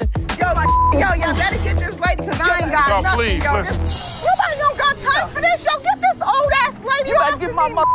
Looking for boyfriend. A girl visits the pawn shop on the hunt for her beloved boyfriend. Can you guess where she might find him? Oh, you got it. It's none other than the store itself. Talk about a stroke of genius. I'm sorry, but who are you? Just get him for me. And so what's this regarding? He's my boyfriend and he's not paying child support. You're his That's who I am. girlfriend? Yes, I need him. So don't you have a cell phone number? Could you just get Chad, please? I do have a Chad that works here, but I don't have time for this today. Our girl meets Seth, who's in a funny mood today. Get her ready for a humorous encounter that'll surely make you laugh. It's time for some entertainment. Come on, grab Chad for me. His lovely girlfriend's here. Like, I got all day to just be wasting my time. This young lady would like to see you. That's not him. Y'all playing games with me now? That's Chad. No, that's not. Then I don't know. I know who I sleep Chad. with. What? This lady is out of her mind. Well, apparently, lady, they've got the wrong Chad, so you better take your business elsewhere. Or you've just started looking like a scammer. It's going nowhere fast. Oh, you're talking about Chad, the tall guy with the waves. Yeah, Chad. He just went outside. He's right out there. Y'all want to sit here and play with me? If this was Chad's girlfriend, I have one piece of advice, Chad. Run away. Where the he at? Watch that. Tressa, the ex-employee, decides to stroll back into the pawn shop with a Rolex watch in tow. Guess what? It's the one her boyfriend paid for. The guy that bought it for you disputed the credit card. No, he didn't. Here, I can put him on the phone for you. Hold on, Tressa. He did dispute it. You've never been paid for the watch. I can give you a loan today for $1,000, but Things heat up quickly between the ladies as Tressa and the shop owner engage in a fiery exchange. How about we skip everything to the dispute paperwork? They mailed him a piece of paper to close the dispute. do you have the form on you? No, but I can call him. Okay, so when you get the form, I can give you a loan for the $1,000 on the watch. So I can give you the loan for the $1,000. That's stealing. Disputed. It's not fully paid for right now until we receive the paperwork. You're wrong right now. Now, let's all hope she can gather her dignity and retrieve that slip to claim her hard-earned cash from the pawn shop. It was time for a little redemption. Let's do the $1,000 loan, and then I'll be back with the paperwork. Honest to God, you are so wrong. Not a nice person. That's nice to say to your. How old are you? Look how you're treating me in front of my kids. Absolutely ridiculous because it's been appraised over the years. Back in the 90s, it was as it is. I don't care what you say. I don't care what you tell me. Just another day at the pawn shop, y'all. The vibes fluctuate from ecstatic to major bummer. It's like a reality show unfolding right in front of us. Just the familiar faces which come and go, spilling their stories. The pawn shop, where dreams collide with real life, it's a roller coaster of emotions, my peeps. What's up, folks? Welcome back to another episode of Pawn Stars. Today, we've got a hilarious tale for you, straight from the famous pawn shop in town. So, grab your popcorn and let's dive right in. It all started when this old man walked into the Pawn Stars shop, carrying a semi-Mosley guitar, along with all the proper documentation. Little did he know what he was about to get himself into. And who do we have on the other side of the counter? None other than Rick Harrison himself, the proud owner of this legendary establishment. Let's see how this unfolds. Cool. I know a little bit about him. I know that he started off repairing guitars and then actually started making guitars. Rick wasted no time, man. He was all like, yo, spill the beans about that famous guitar. And the old man, who seemed to know everything about this valuable guitar, started sharing all the juicy deets. He had some seriously high expectations for the guitar, thinking it would rake in a crazy amount of cash. But hold up, let's not get ahead of ourselves just yet. Rick ain't one to take risks when it comes to buying stuff, you know. So he decides to bring in an expert to make sure he ain't getting played. Smart move, Rick. It's always a good idea to get a second opinion, especially when there's big money involved. And bam, here comes the expert himself, a dude who knows guitars like nobody's business. He's about to drop some serious knowledge on this situation. The expert took a look at the hype about semi-Mosley guitar, which the old man thinks it's worth a fortune. Now, this is where things start to get interesting. Keep an eye out for those moments when the old man's high hopes are about to go down the drain. After a thorough examination, the expert was ready to deliver his verdict. It would probably be $25,000. Well, the guitar was in great shape, no doubt about it. But no way the market value hovers around $25,000. And just like that, the old man's hope went to waste. But the old man thought the expert was kidding, and he didn't take his opinion seriously. After the expert opinion, it was time for the final moment. And here comes the classic pawn shop thing. We're not going to make a deal, so all I can tell you is good luck. Thanks. And oh, did I see it right. This thing ended even without a start. Well, I'm glad it saved some misery for Rick. Knowing that the guitar was worth way more than just $25,000, he left. And just like that, the deal hit a brick wall. The old man's unrealistic expectations collided head-on with the reality of the market. But next we have a total moron who shows up at the Pawn Stars shop. The old man who thought he hit the jackpot, but in the end, reality bit him in the you-know-where. So this another wild encounter is with our favorite goofball Chum Lee. The episode starts with Chum Lee going to meet Buck, the owner of an antique pirate ship. Buck's got this badass pirate boat, and it can hit speeds of up to 60 miles per hour on land. Now, that's some crazy shit, my dudes. Chum Lee's eyes lit up like fireworks when he saw this epic pirate ship. You got a boat. It is a boat. Does it float? No. You can tell he's itching to make a deal, but he knows he can't go rogue without Rick's permission. Well, the first thing he did was to send Rick a picture of this crazy giant. While waiting for Rick's reply, Chum Lee decides to go have a little fun on the ship. Woo! I'm on a boat. Sup, ladies? And it's quite evident that he's having a great time strutting around like Captain Chum, living his best pirate life. Now buckle up, because things just got real quick. The fun times? Yeah, they're over. Now we're diving into the spicy stuff, my peeps. We've reached the classic pawn shop negotiation phase, and let me tell you, it's about to get intense. Chum knew he had to haggle, but Buck, man, that guy is stubborn as a mule. Buck straight up dropped the bomb, saying he won't sell his ship for anything less than a mind-boggling $190,000. And let me tell you, Chum Lee's face went from pure excitement to straight up panic in a blink of an eye. Now, some might argue that it's a fair price, right? Like, this baby is worth every single penny, Chum. $190K and she's all yours. But can Chum swing that kind of dough? Nah, man. Chum Lee's in way over his head, and he knows he can't afford that kind of cash. It's a total bummer, dude. This deal is going down the drain faster than a sinking ship. But hold up, Buck ain't giving up that easily. He wants to speak with Rick, and honestly, that's pretty fair considering the time he invested in showing Chum around the ship. And yep, you saw it right. Rick sent a text, but guess what? It ain't the reply we were hoping for, my friends. Rick shut down the whole idea before it even set sail. Chumley's dream of becoming a pirate captain just came crashing down like a freaking cannonball. It's a gut-wrenching scene, my friends. The disappointment is real. Whatever. Oh, sorry, man. Buck is fuming like a volcano about to erupt. It's clear he's not happy with the outcome. Ships ahoy, disappointment. Another prime example of Chumley's misadventures. The pirate ship's dreams sink faster than a cannonball in the water. Brace yourselves for a dramatic tale involving a limited edition bronze statue. Let's dive right in. So it all starts with a man named Raphael walking into the Pawn Star shop with this fancy limited edition 1888 bronze statue by Louis Bacall, a renowned French sculptor. After looking at the statue and knowing the potential value of this piece, Rick started salivating like a hungry wolf. Moving further, Rick's expert eyes started analyzing every little detail, hoping to strike gold and make some serious cash. And as Rick is examining the statue, you can see the excitement building up. If it turns out to be the real deal, it could be worth thousands of dollars. The suspense is killing. Come on, man, show me those original markings.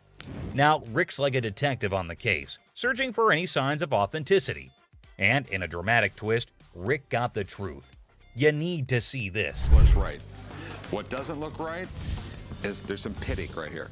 And that crack right there is from when they casted it. It didn't happen later. The statue has been recast. Oh, the disappointment is real, my friends. Well, ain't that a kick in the teeth? This statue is nothing but a fancy replica. 1888. The original was made in 1888. I don't believe you. Okay, I mean... Raphael's hopes went up in smoke, and the idiotic mistake is laid bare. I don't care what you say. I don't care what you tell me, but I know you're full of You know... Looking at Raphael, it sure is clear that he's not taking the news well. He's about to unleash his frustration on Rick, and things are about to get heated. And what did we see? Looking at the heated argument, Rick's bodyguard was just about to get in the scene, but Rick stopped them. Just when tensions were about to boil over, Richard stepped in to play the peacemaker. He's not one to let things escalate, especially when it comes to business. And I 100% agree with what Richard just said. You might be wrong, we don't know. We're in the business to make money. But when we don't feel comfortable with something, we're going to back off. He's a smart guy indeed. It's true that they're here to make some dough, but with that, they also got to be smart about it. If something doesn't feel right, gotta back off. No hard feelings, Raphael. Do you agree that a business is about making money, and sometimes we gotta be cautious? Can't blame us for not wanting to get burned. Look, Richard's wisdom prevails, reminding everyone that it's all about the money, but also about maintaining integrity. All right, let's take a chill pill, guys. And there you have it, another crazy encounter on Pawn Stars. Raphael thought he hit the jackpot, but in the end, it was a painful lesson in authenticity. The Pawn Stars team reflects on another day filled with unexpected encounters and quirky characters. Rick, ever the shrewd businessman, knows that every deal won't be a success, but he remains optimistic for the next opportunity that walks through his shop's doors. The customers may have acted like real idiots, overestimating the value of their valuables, but it's all part of the pawn shop's charm. We can't wait to share this hilarious encounter with you guys. Trust me, it's gonna be a riot. It's a reminder that in the crazy world of pawn shops, you never know what surprises are waiting around the corner. It's like a never-ending treasure hunt, and we're loving every minute of it. We're waiting for your cab. It arrives, and bam! A pirate ship vehicle pulls up. Believe it or not, folks, pirate ships are real. How cool is that? Shiver me timbers. Let's dig into more detail. Buck's mischievous grin invited the pawn shop guy to inspect his street-legal pirate ship, leaving him in disbelief at the ship rolling on the road. Chumley, intrigued, joined Buck for a spin, both eagerly anticipating Rick's mysterious response. Buck, bursting with enthusiasm, showcased every detail, building suspense for Rick's impending reaction, creating a thrilling wait. Woo! I'm on a boat! What's up, ladies? As we explore the boat's details, prepare to be mesmerized. Buck's turned it into a luxurious entertainment-packed ship with TV and laser beams. Buck's living in a fantasy, folks. He bumped the price to $250,000, leaving Chumlee stunned with a $100,000 offer. Bargaining ensues, but hold on. Rick's entering the scene. Things are about to get even more interesting, don't you think? No, that's bull. Whatever. Oh, sorry. $250,000 for a pirate ship? Buck storms off in anger, but if you're in the market, he's your guy. Ahoy, mateys! Now, speaking of high prices, would you consider a $5,000 spectacle? Mr. Vital tempts Corey and Chumlee with a priceless 18th century onyx diamond and platinum flip spectacles. Who needs such luxury just to read? Ponder on that, folks. Hey, how's it going? Hey, what's happening? I've got something here which I think is pretty spectacular. A magnifying glass. No, it's better than that. Bam! That is 18th century onyx. As Vital claims $5,000 for the onyx specs, Corey and Chumlee reconsider. Expected, right? Still stuck on the price? Time to move on. Corey seeks Rick's advice, and here's where it gets intriguing. Rick's jewelry expertise makes Vital's price take a U-turn, slamming down from $5,000 to a mysterious $700. Wonder what Rick knows. Probably 1920s, the whole Art Deco style. This was what was popular during the time period. Spectacles were probably first invented in the 13th century. This made Vital get really disappointed. Actually, that disappointment is acceptable, isn't it? The bargaining continued, and at last, at $850, Rick walked away as Vital stood disheartened. Does this help Rick or Corey or Chumlee to negotiate better? Cheers. Thanks. You sure about that? Yeah, I'm sure. All right, I'll meet you down over here at the counter. All right, appreciate it. Antiques. Antiques are quite breathtaking and valuable. It does offer us millions and billions of cash, only if it's authentic. Let's meet a guy who tries to sell a fake 1888 Perseus and Pegasus statue by Emily Pacall. Who isn't fascinated by the great Greek mythology? The fables and morals are indeed captivating. One morning, a gentleman approaches Rick with an 1888 Perseus and Pegasus statue by Emily Pacall. Rick is astounded in seeing that artifact and claimed that if that's an original, it is indeed worth thousands. Wow, can you imagine, folks? One day you have a valuable artifact, the next second you have an I'm rich kind of moment. Something worth imagining, right, guys? How you doing, gentlemen? Oh, pretty good. I have a bronze statue I like to sell. Do you know much about it? I don't know what to tell you about that. The man listens patiently to Rick's captivating mythology theories and facts. Moments of calmness pass, but then the atmosphere shifts. Rick drops a bombshell. The artifact isn't an original, but a recast. Things escalate before you can guess, and even security hovers on the edge. Dramatic, isn't it, folks? 1930s, died around 1915. He did a lot of mythological stuff. It escalated way too fast, and the man was done and stormed off the place cussing Rick and the other men. People were surprised, but it was a regular day for Rick. Rick's life is quite adventurous and fun, isn't it, guys? Let's research more about Rick's day-to-day meetings, shall we? Photographs are said to be the doors to the past. We live ourselves through photographs again and again. But what if the photographs are made to lie or to make money? Isn't that point of view interesting? Let's meet a man who uses the photograph of great Abraham Lincoln and Mary Todd Lincoln to make $1 million. On a pleasant day, Rick gets a potential seller who's going to surprise him and us all with his possessed item and the strange demand. Good. So here we go. Gorgeous. It's supposed to be Abraham Lincoln and Mary Todd Lincoln. Chumlee grows suspicious of the Abraham Lincoln and Mary Todd Lincoln photograph. Surprising? Not really. Rick steps in, emphasizing the need for a master's eye before sealing the deal. Confusion ensues, prompting Rick to call in Maureen, an expert.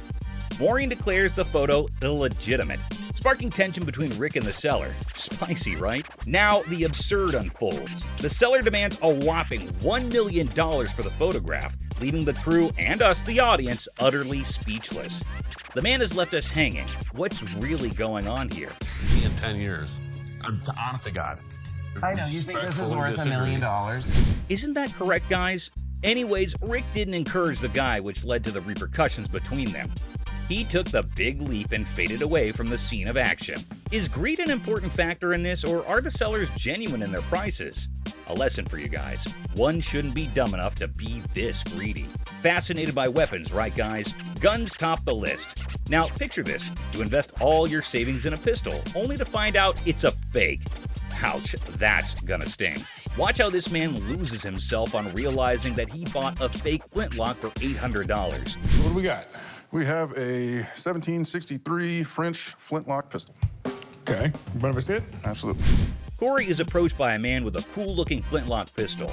This dude wants $1 grand for this pistol. Who can blame him, guys? The pistol does tell some brave stories. This guy is so passionate about the pistol, such that he explains how the gun works. Isn't it always fascinating how people are so interested in these fields? So this man expects $1 grand from it, but things are gonna change soon. The specialist claims that the pistol only costs $75 to $100. Pretty unexpected, right folks? This crushed the man. He saw his life stuck for a while. He couldn't believe anything he heard then.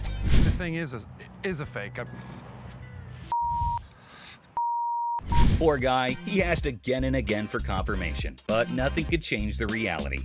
Let's dig more to confirm whether anyone else gets this reality check, shall we folks? Next up, we can meet a kid who demands an unreasonable price for a Hudson Bay Gorget. Gorgets were used during the ancient days by the soldiers. Kind of interesting that people had used many things during the medieval age that still have an impact on the younger generation, right guys?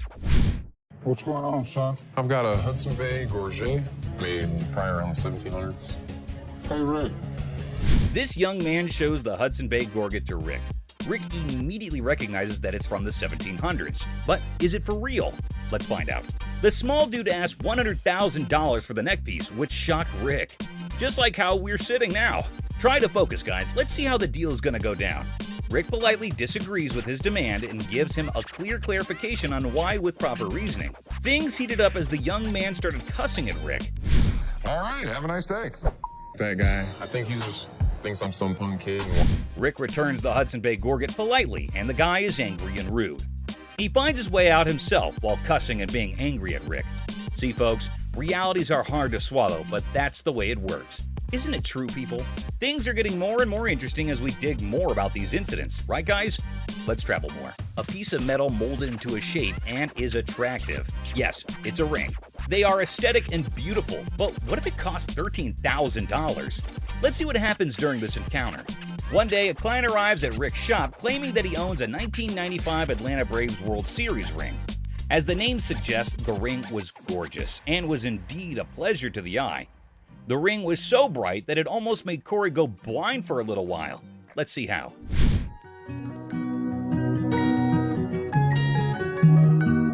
The ring was so fascinating that it captured the immediate attention of Corey and Chum Lee, and they identified it quickly. Sports enthusiasts, huh? They exchanged their knowledge about the game, then the ring.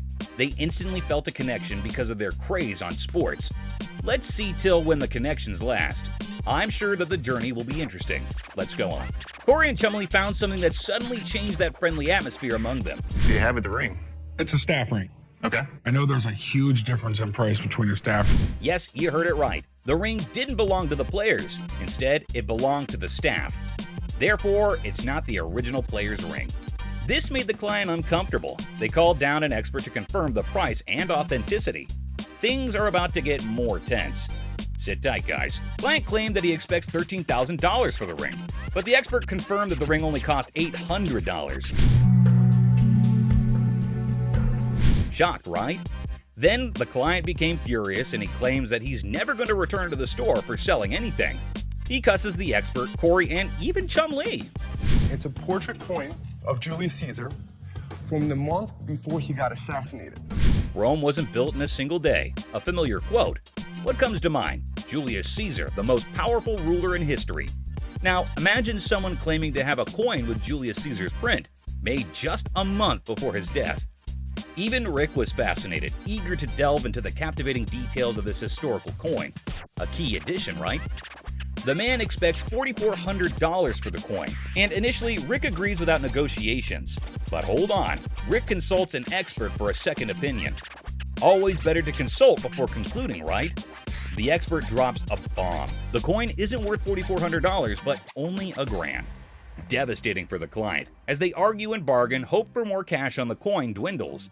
The client insults Rick, furious, and storms out of the store. What really happened? The mystery remains. This Madonna's personal daily planner and phone book from 1988, filled with unbelievable phone numbers, dates, all completely handwritten by Madonna. Madonna's planner. Who isn't a fan of pop? Most of them are. The hype and fame are all real. What if there's a chance to own personal memorabilia of a legendary pop star of the 80s or 90s? Yes, we're gonna deal with the famous Madonna. Isn't that exciting, guys? A gentleman approaches Corey and Madonna's daily planner. Will the deal work out well, or will things go sideways? Let's find out. As the man approaches Corey, he's in hope that he can gain a reasonable amount through it. Corey proceeds to analyze the journal and realizes that it's the memorabilia of the legendary Madonna.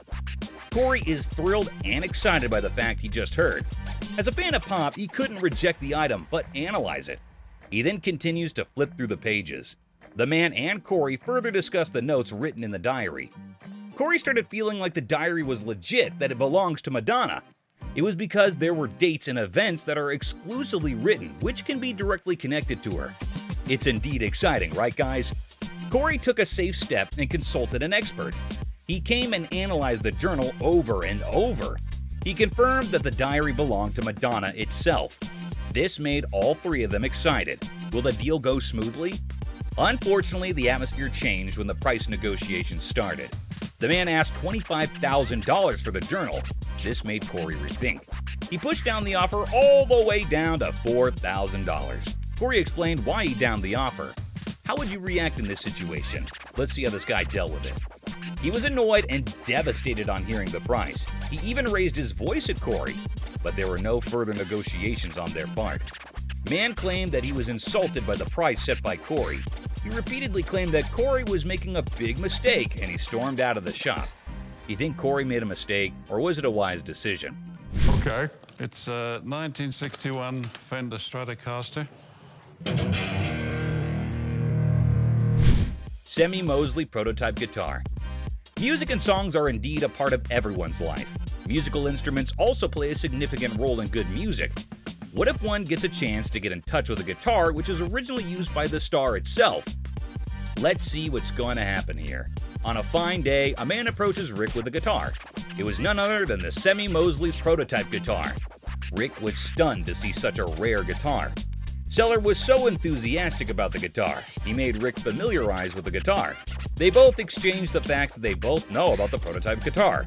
They were both equally well equipped with the facts about prototype guitar. Seller claimed that the guitar was given to him by Mosley directly during a stage program. Isn't that interesting? The star himself gave the guitar. This fact struck Rick more.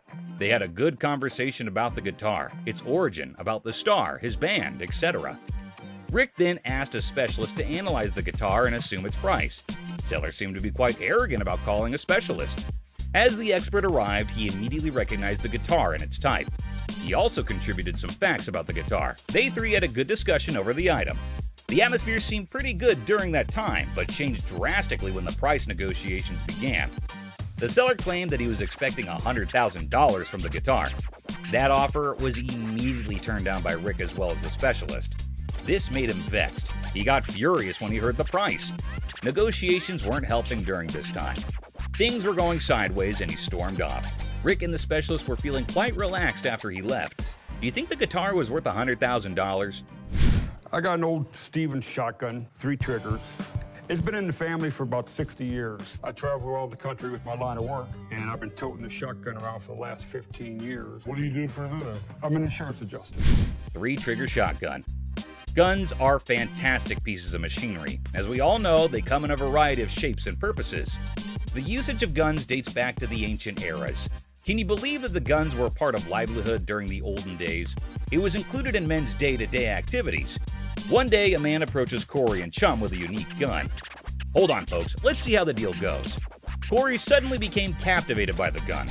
Man explained the significance of the gun. It was a 3-trigger shotgun. It was one of the rarest guns in history. This invoked the spark in Chum and Corey. Who isn't fascinated by the rarest of the rare gun? Let's see how they deal with this. Man gives more details about the gun to guys, its construction, design, etc. He even explains the types of metals used for making the gun and so on. Corey listens to every single detail and almost feels like the gun is legit. Chum also agrees with Corey's analysis. Corey admits that he isn't a gun expert, so he calls in a friend of his who is a specialist in this area. He came in and started analyzing the gun. He also confirms that the gun is authentic and rare. Corey and Chum thought that the gun could be a great addition to the shop and they can also make a reasonable sale. Then their situation changed. What may have happened? Let's dig more. The specialist confirms that the gun is legit and authentic, but the shotgun's condition wasn't great. This triggered a sense of fear in both the parties.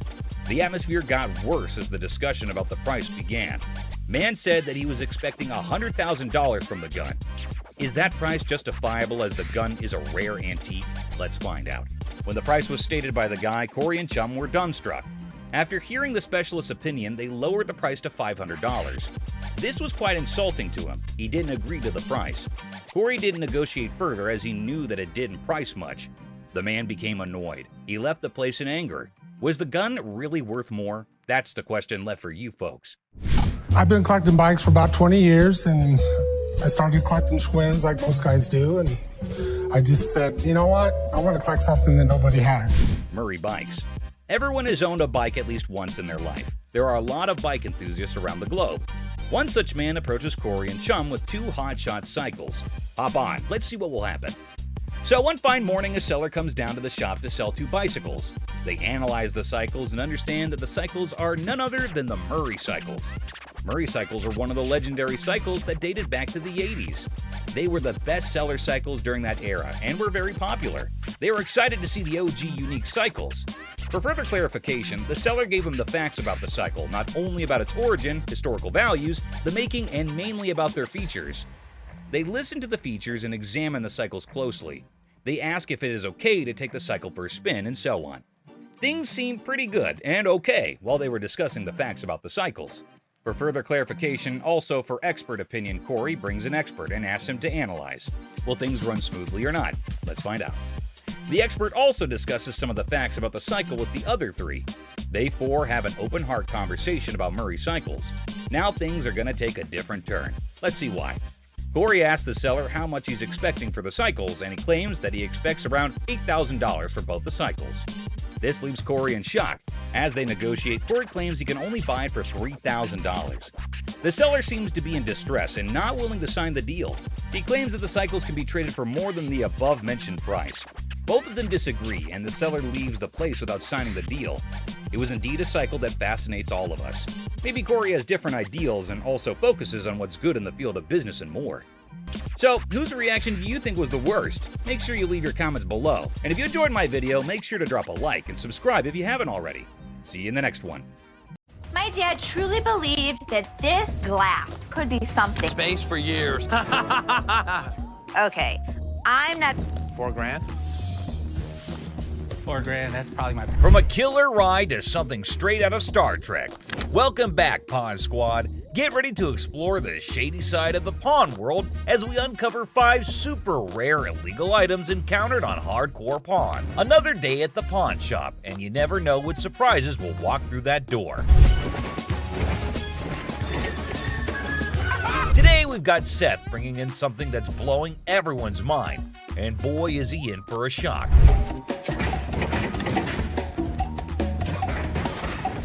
Our friend Penny rolls in with a rare 83 T-top Cutlass, lowrider frames, and a fully customized beauty. Whoa, whoa, whoa! This is the stuff dreams are made of. These babies are like finding a needle in a haystack these days, and you can see Seth's eyes light up with excitement. Easy there, Seth, don't get too carried away. We see all types of old cars come through the store. Does it do the 4-wheel hop?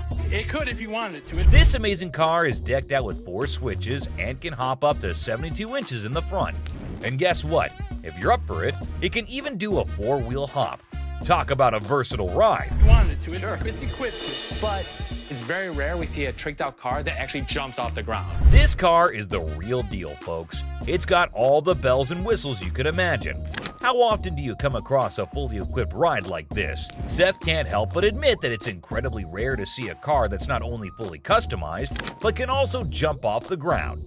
He can't resist showing off, telling us about the car's 4 hydraulic pumps and a whopping 14 deep cycle batteries. More batteries mean more power, right? Seth and his buddy can't resist the temptation to hop in and experience it firsthand. And let me tell you, they are having a blast.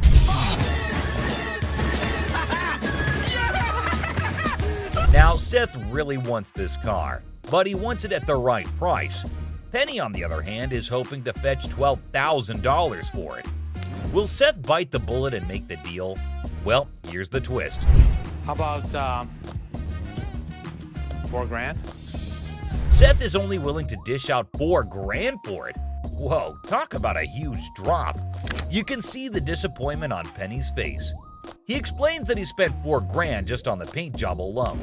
After some negotiation, Penny agrees to settle for $10,000. But Seth tries to push it further, offering $7,000. You know he wants it.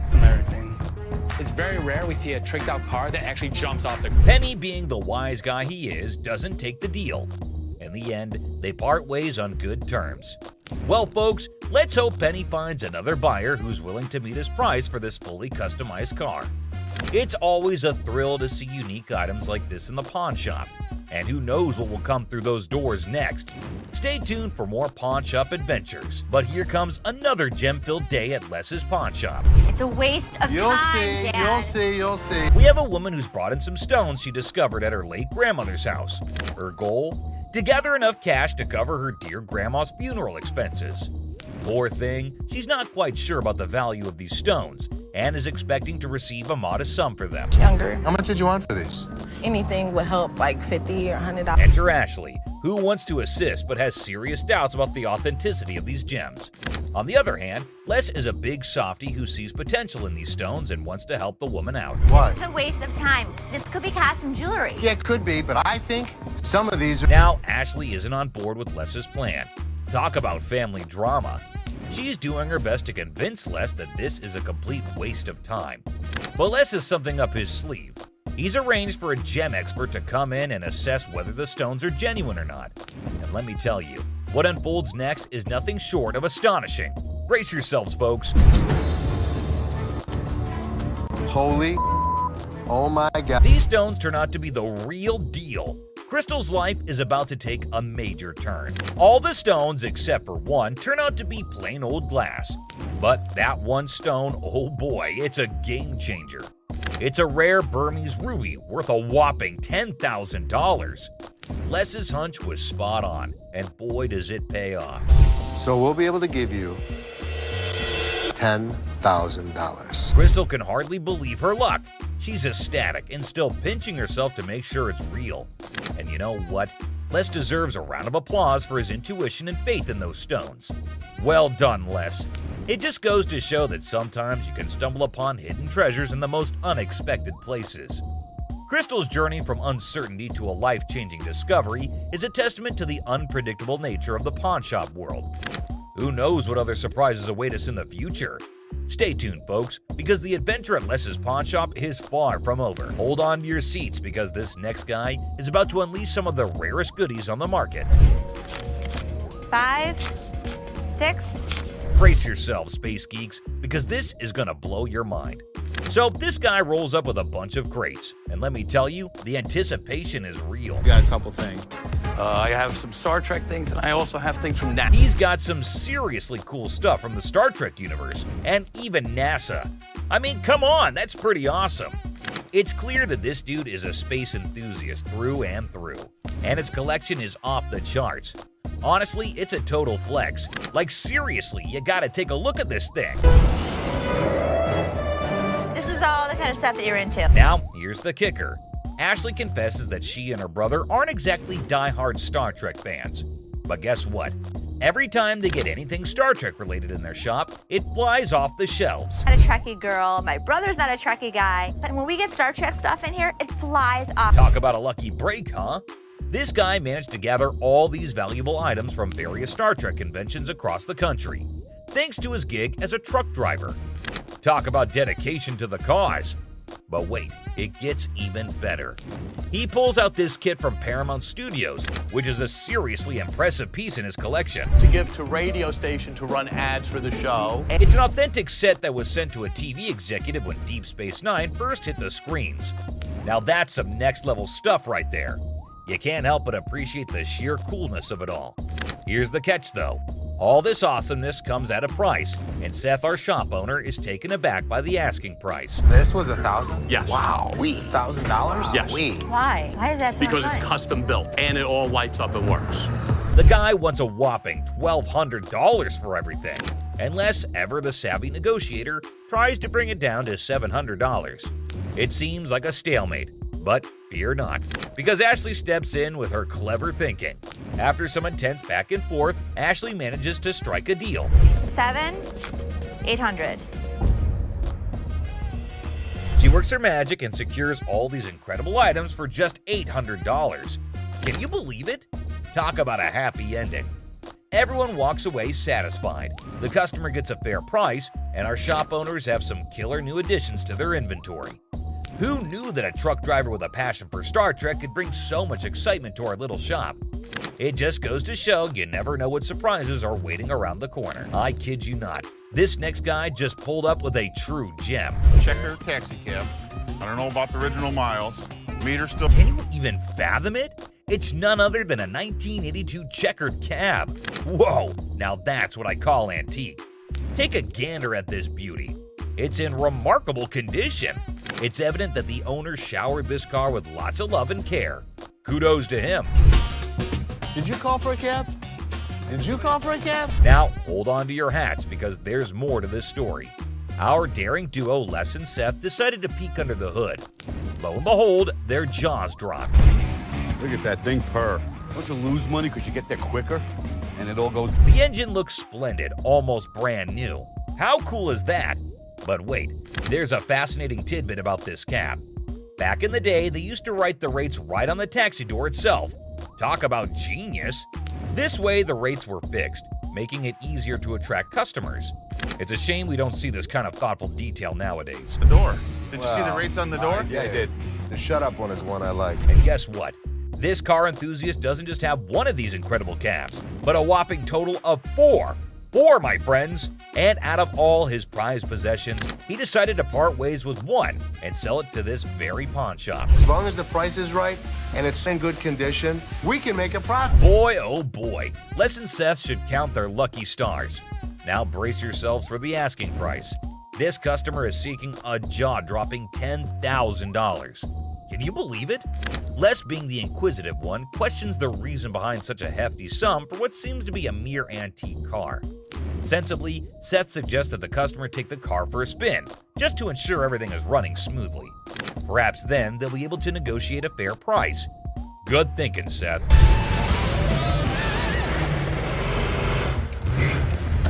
Les, ever the insightful one, recognizes that this is not just any ordinary car. It's a masterpiece, a truly unique item. Plus, considering its excellent condition, they can actually turn a profit from it. However, much to their disappointment, the customer refuses to budge below $8,500. Sadly, no deal can be made today. Nonetheless, Les wishes him luck, and we join him in hoping that the right buyer comes along for this exceptional ride. Fingers crossed, this next guy brought in something, and you won't believe what it is. You want $950? This guy walked in all eager to sell something big, and boy did he deliver. When he unveiled the item, everyone's jaws hit the floor. Well, I hear you guys buy silver. We do. That's a Silver Surfer. I'm talking about a life-size Silver Surfer from the Fantastic Four. Can you believe it? This thing is massive and made entirely of silver. It's a sight to behold. Now, let me fill you in on the backstory. This customer explains that this Silver Surfer was actually a display piece for the movie Fantastic Four: Rise of the Silver Surfer. They made a total of 1,500 of these bad boys. Can you imagine? But here's the kicker. Is it actually silver? This is literally just a regular mannequin and plywood. The customer reveals that this is just a regular mannequin covered in a vacuum metal plastic wrap. He actually got it from a movie theater where he used to advertise. And get this, he owns his own comic book store. I advertise that, and I own a comic book store. I said... And that's how he managed to convince the set designer to let him take it home. And the next day, it was proudly displayed in his shop for the next 5 years. Talk about a cool collector's item. Now, hold on to your seats, because things are about to get interesting. This guy is asking for a whopping $2,000 for the Silver Surfer.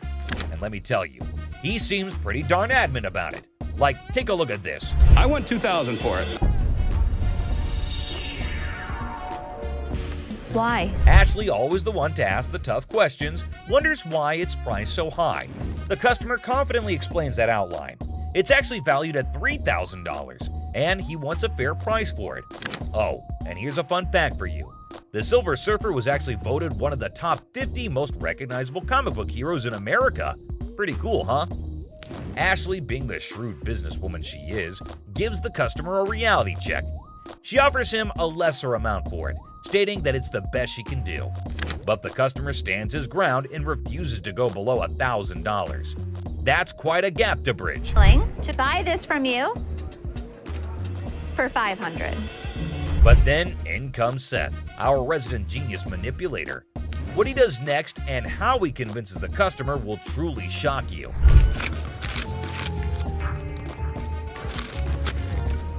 Yes, did you see that? He slyly takes out the money, slaps it on the desk right in front of the customer, and presents him with a take it or leave it offer of $900. The tension is palpable.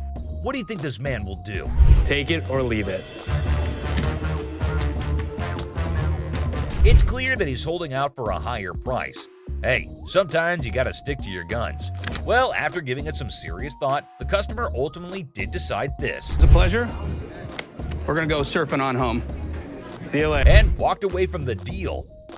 But wait, there's more. You think Les will let him walk away like this? Les has something up his sleeve, and he does this. Where I want it. If you're gonna walk for $50, you're gonna pack it back up, you're gonna take it back.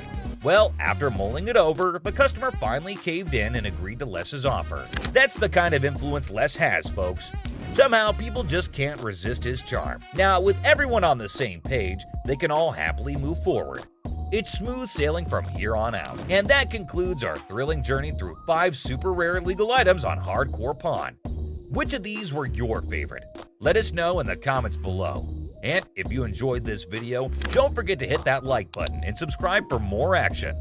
Until next time, peace out. Anything can happen on Pawn Stars, from crazy fights to unbelievable bargains. But these are the times things got out of hand. Kicking off with this episode, which is sure to give you quite a jolt. Hey, how's it going? The episode just starts with a casual conversation between Rick and an old man. But look what he's got. Yes, my friends, you just laid eyes on an 1884 Colt that was used in the Wyoming Range War, also known as the Johnson County War. Goes with it. There's nothing like a good book after a good shooting. That's what I always say. And not to forget the book that comes with it. I mean, you've got to keep the rare flock together.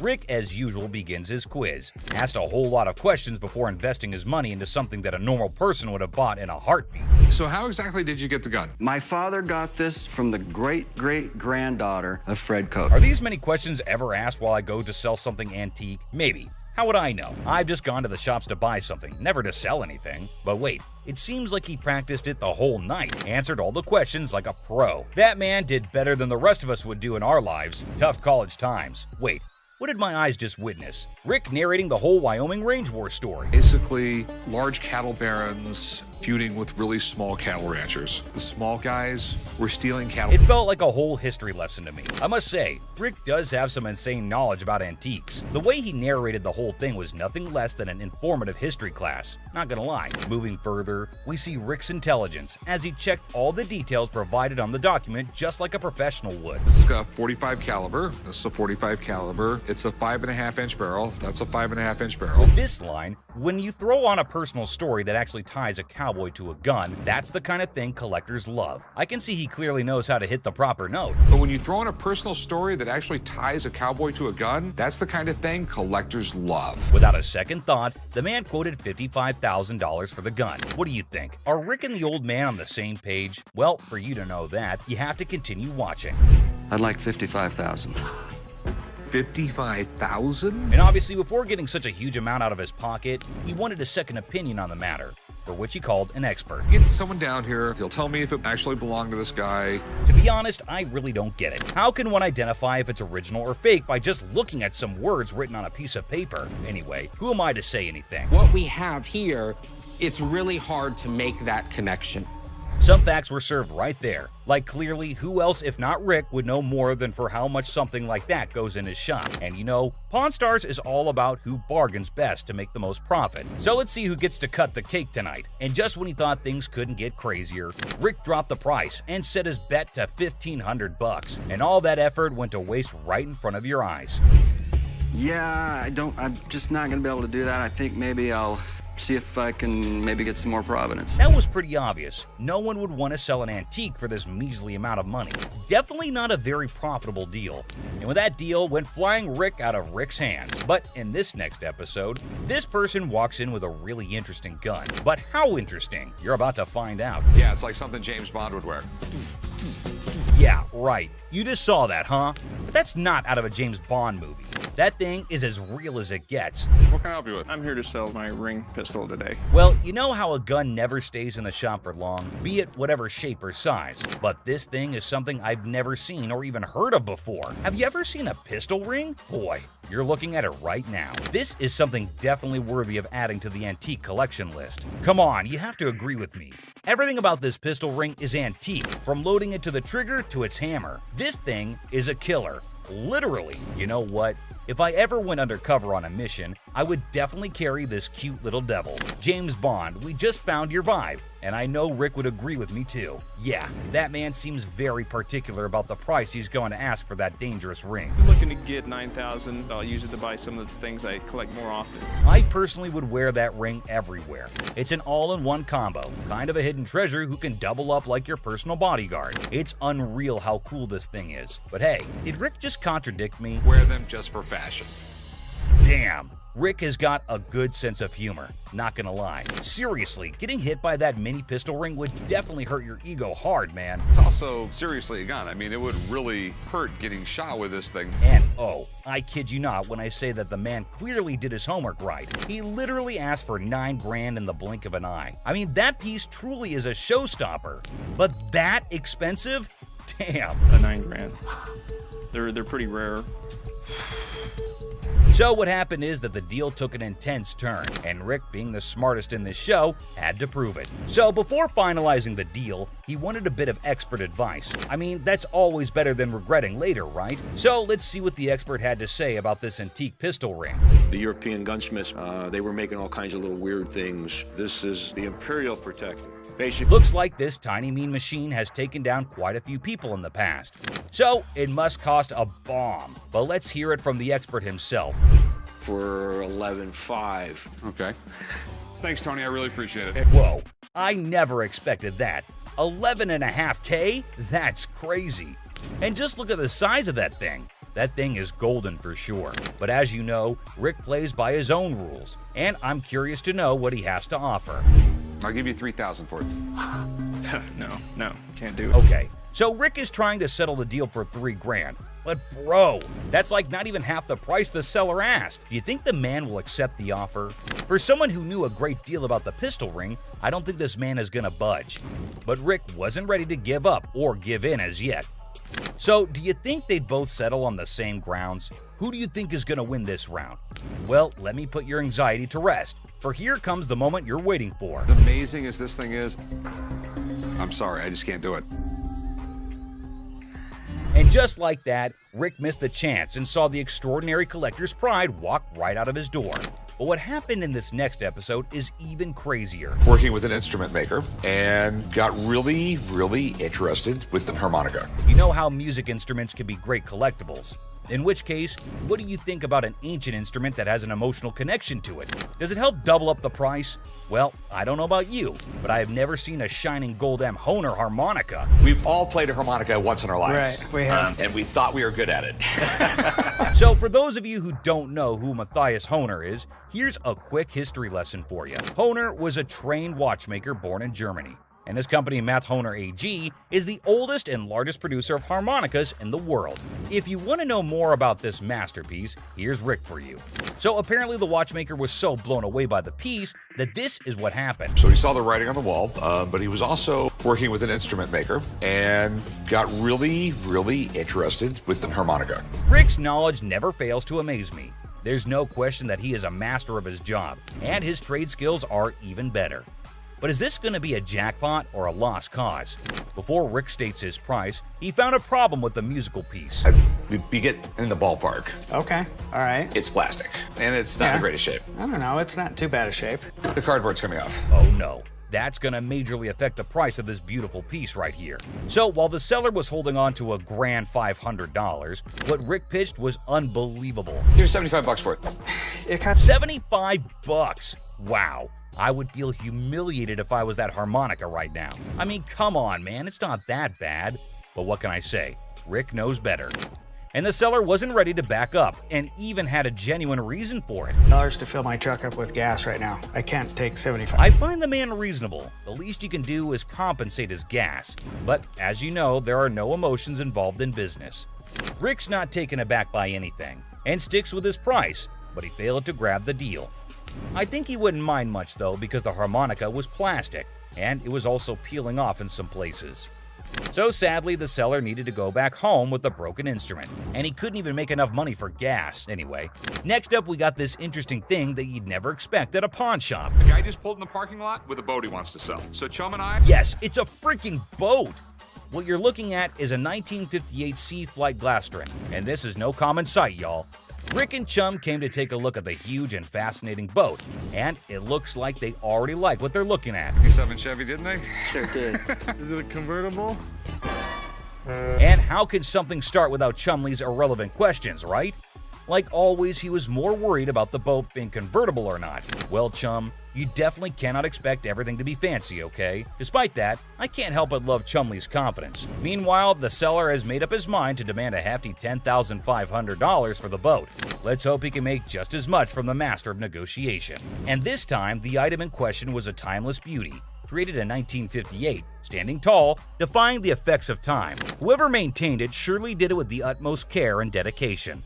Great work right there, but I think someone is already getting busy coming up with the numbers. It looks just like the 57 Chevy I got for the old man's birthday. It's definitely tempting because Rick's already deciding how he was going to pitch this look-alike a 57 Chevy. this Glastron boat is awesome, but boats are tough to sell, so it has to be a home. Like he already said, boats are money pits. I mean, nobody would want to keep this huge boat in their homes as an antique. Quite rare, as the word suggests itself. But this seller is definitely giving Rick tough competition. With all that USP knowledge he was throwing about, he came in here ready to face the pawnbroking world. Do you know why? Because it was a little 17-foot boat. No, because it was fiberglass. No more wood boats. Wood boats were moving out. But what happened next was totally unexpected. 10-5. In an unexpected turn, the owner of the boat bravely revealed a startling price tag, $10,500. Wow, that's crazy. What do you think Rick is gonna do? Will he buy it or break it? I don't even want to make you an offer. There's too much work that's got to be done for me to make anything. Did you see that? Rick didn't even make an attempt to convince the donor to accept a lesser price. But that's exactly what the show is all about, expecting the unexpected. But you cannot miss this museum piece that just made its entry into the shop today. A man brought in an ancient coin, a portrait of Julius Caesar from the month before he was assassinated. Well, I have a coin here. It's a portrait coin of Julius Caesar from the month before he got assassinated. But before that, quick history lesson. Did you know Caesar was the first living person to be depicted on Roman currency? Back then, this honor was only reserved for the gods, so you can imagine Caesar's position in the society. So you know that having him on a coin is quite exclusive, and any historical coin collector would be yearning to get their hands on this coin. Would do what was necessary to preserve the Republic.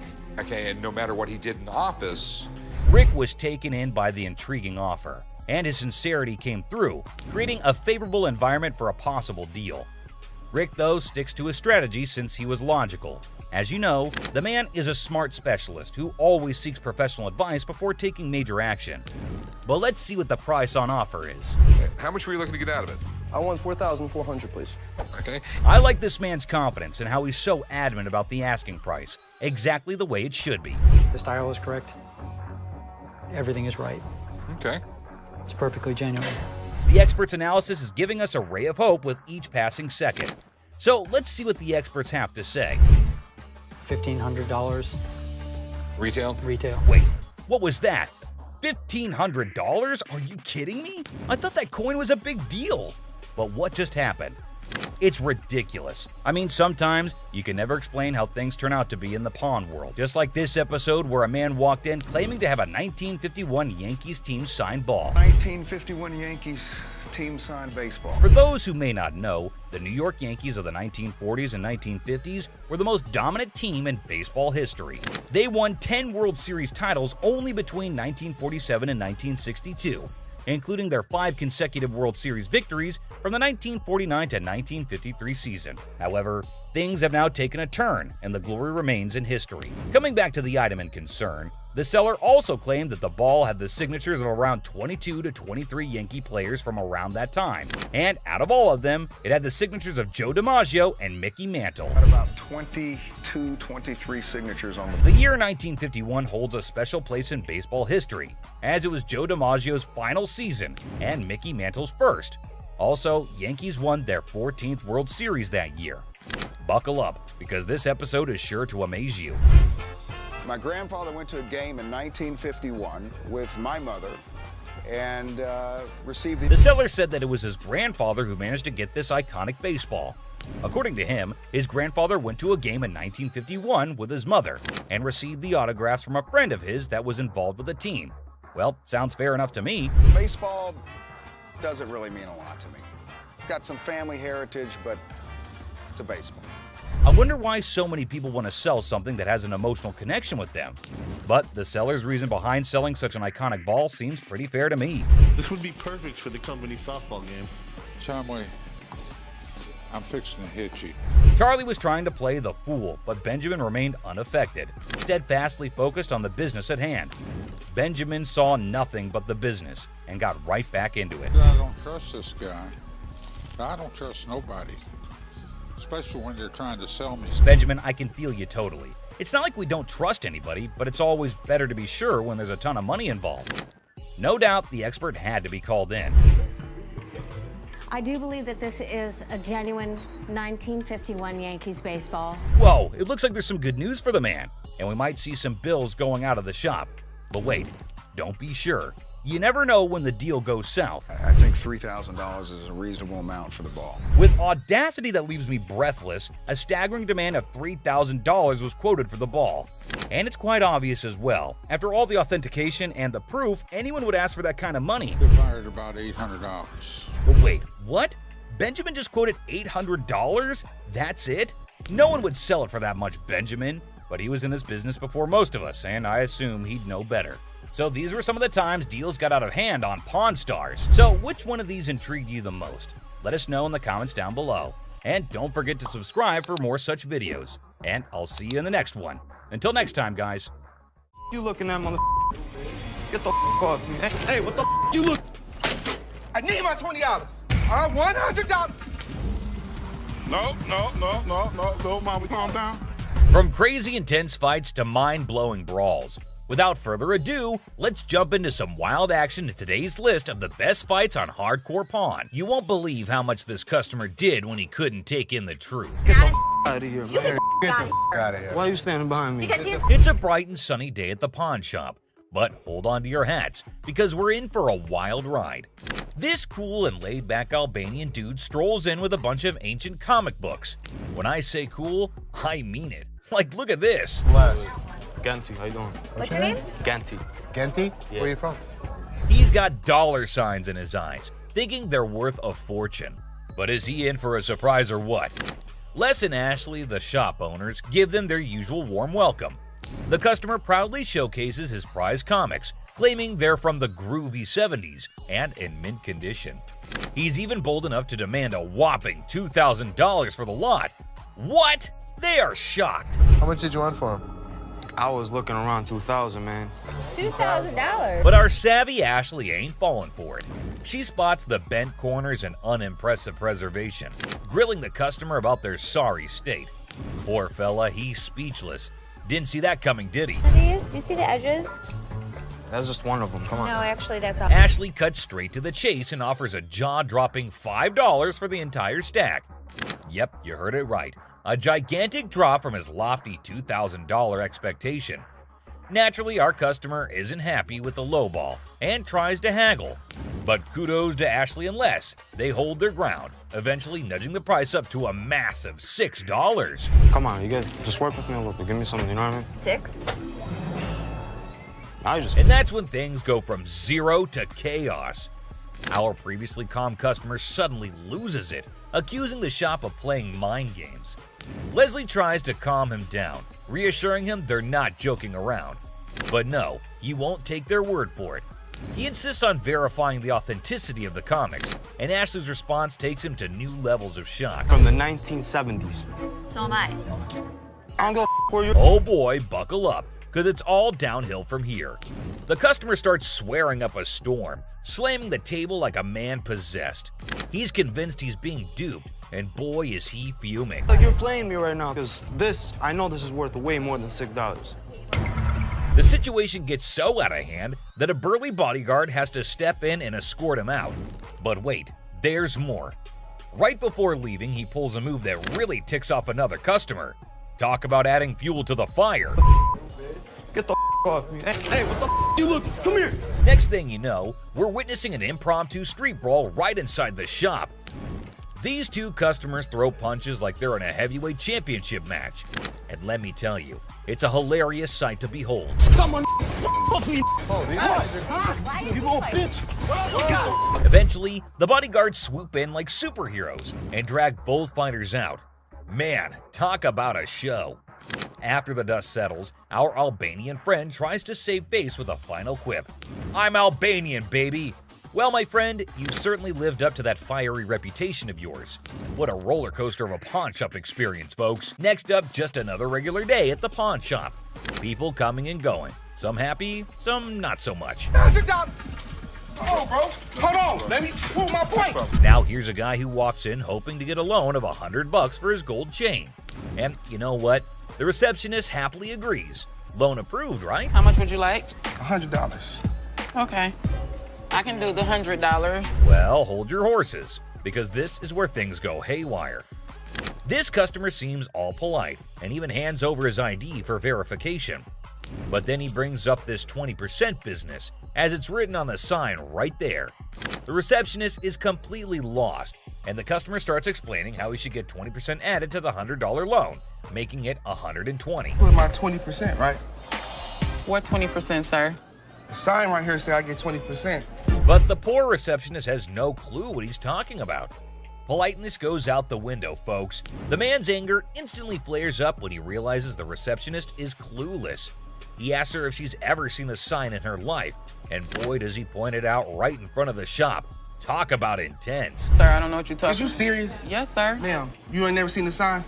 Now, this angry customer won't let it go. His voice keeps getting louder, drawing everyone's attention in the shop. I'm supposed to get 20%. You said you gonna give me 100. I get 20% of 100. We see as the bodyguard's on alert, and even Seth, the boss, steps out of his office to see what the commotion is all about. The man keeps angrily repeating that he's supposed to get that 20% with $100. When the receptionist refuses to budge, he demands to see the manager. Seth steps up and asks the customer to read the sign again.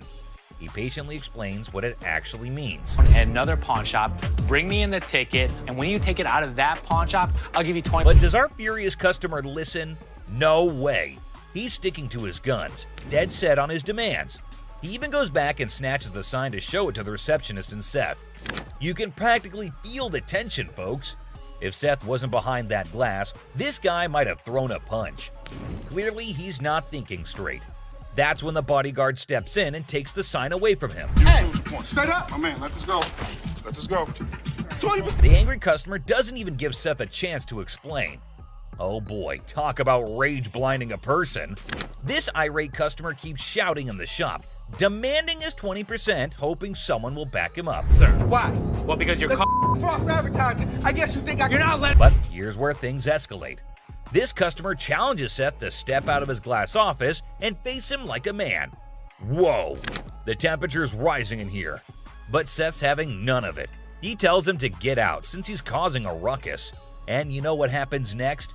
He gets escorted out by the bodyguard. And get this, he tries to take the sign with him. I'm getting something out this, bro. You down for the sign, my man. If I chase you down. Gotta admit, that's a bit hilarious. But the bodyguard quickly snatches it back, and the customer keeps cursing as he leaves the shop. But wait, there's more. To show his anger, this guy grabs a harmless plant and throws it on the ground. Huh, $20 worth right there, bitches. Oh, man. What did the plant do to him? Seriously, what did the plant ever do to you, man? And off he angrily storms away. It's never a dull day around here, is it? This next lady has real poor luck, but it does not excuse her behavior. Doors right there. Have a good day. Because you got a big dude, you think you hot? So this lady storms into the store demanding her stuff back, which happens to be just 2 TVs. The receptionist asks her for some ID and tickets as proof, but this lady is completely clueless. I need your ID or the tickets. My what? She doesn't have any of those things, and here comes the shocker. Her boyfriend pawned off her belongings. Can you believe it? Now she wants them back, and it's a pretty messed up situation to be honest. She explains to the receptionist that she can't provide the required documents because her no-good boyfriend isn't even around anymore. He left her high and dry. Ouch, that's gotta hurt. Now Ashley, who overhears the whole thing, initially sympathizes with this poor girl. But hold up, that sympathy doesn't last for long, and for good reason. I feel terrible for her, but I can't help her without her ticket. This customer suddenly loses her mind, like all the anger in the world has consumed her. And guess what she does next? Brace yourselves, people. She starts yelling and banging on the glass window, demanding her precious TV. Don't bang on my window! Seriously, that's not how you get things done. Even if someone is trying to help you, no one will tolerate that kind of behavior. Ashley, understandably furious, tells her to back off. The situation gets so heated that Ashley has to step out of the room to confront this unruly customer. And guess what? This lady has the audacity to threaten Ashley. Well, Ashley isn't one to back down, so she tells her to get the heck out of the shop. This customer is beyond crazy, I tell you. It seems like she had a truckload of problems even before she set foot in the store. What? I dare you. Now, the bodyguard steps in to escort her out, but oh boy, this girl goes on a rampage. She knocks over everything in her path, completely enraged. Come on, girl, you seriously need to chill out. Finally, they manage to get her out of the shop, but you won't believe what happens next. Unlike the previous guy who threw a plant, this woman tries not once, not twice, but 3 freaking times to break back into the store. I mean, seriously, woman, get a grip on yourself. This is just embarrassing for everyone involved. But damn it, we're not your local psychologist neither. Even the bodyguard has had enough at this point, and he can only imagine what kind of crazy exchange must have taken place. Man, oh man, what a wild scene that must have been. This next guy is the most polite guy you'll see, but things take an interesting turn. I'm trying to help you solve your issue. Well, folks, let me tell you about this wild encounter that went down, starting with a seemingly innocent greeting. Hey, how are you? I'm good, how are you? Well, actually, I'm not doing so good. Little did anyone know, trouble was brewing. You see, this poor customer was feeling down because his dear grandma had passed away. He needed to sell something urgently to scrape together enough cash to cover his rent. Now that's a tough spot to be in, right? Enter Ashley, a real gem of a person.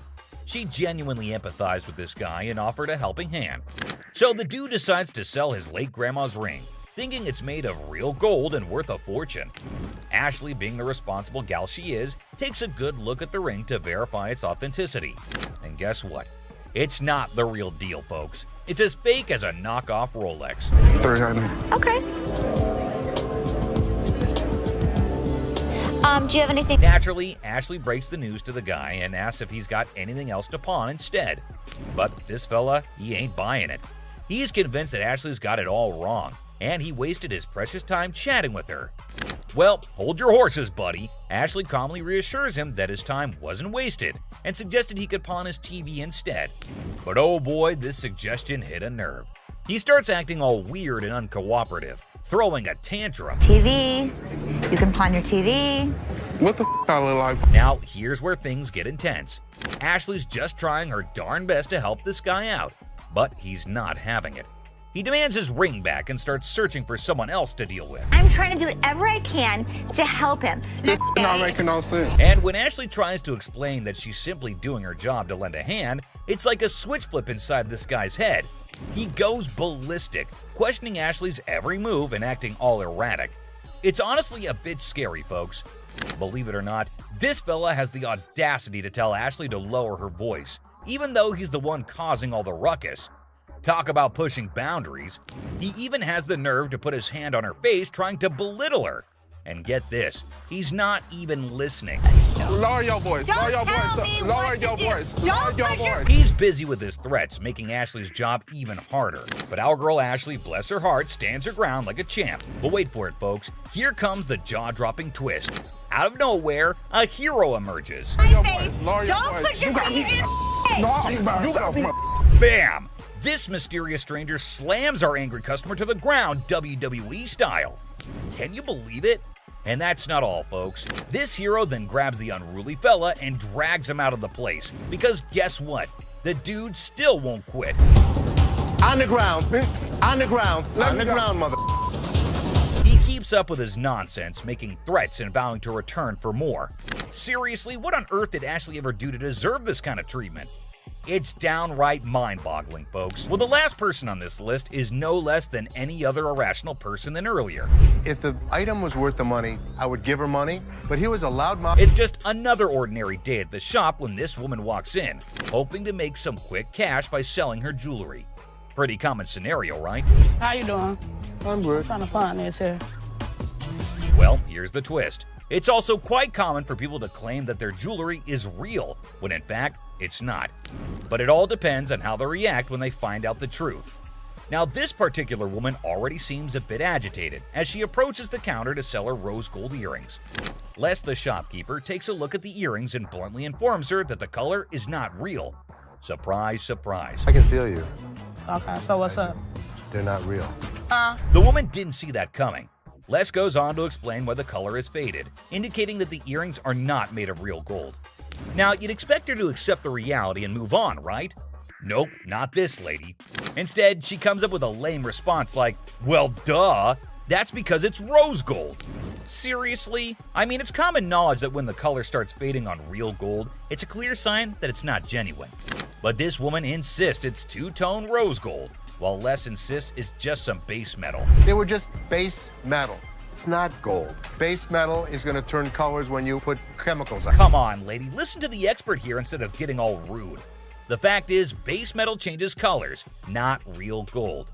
It's pretty clear that this woman just wants some money and has the audacity to demand $200 for those earrings. And as if being rude wasn't enough, she starts hurling abuse at poor Les. That real rose gold earrings, man, I need $200 right now. What the is the... Talk about being confused and disrespected. I can't blame Les for not taking that kind of nonsense. So the bodyguard steps in to escort the woman out of the shop. But guess what? She keeps insisting that she wants her money and even asks the bodyguard to check the earrings again. Seriously, lady, drop it already. Here's the funny part, and you'll never guess what Les did next. You want me to wrap these up? Yes, he did that. I mean, why bother with someone who refuses to listen, right? Eventually, the woman is escorted out by Les and the bodyguard. But she doesn't give up that easily. She actually tries to break into the shop not once, not twice, but 3 times. I can't help but feel secondhand embarrassment for her. It's like witnessing pure insanity. He's out. In conclusion, this woman's behavior was out of line. Instead of accepting the truth and moving on, she chose to be rude, abusive, and persistent. It's a good thing Les and the bodyguard stood their ground and didn't let her disrupt the shop.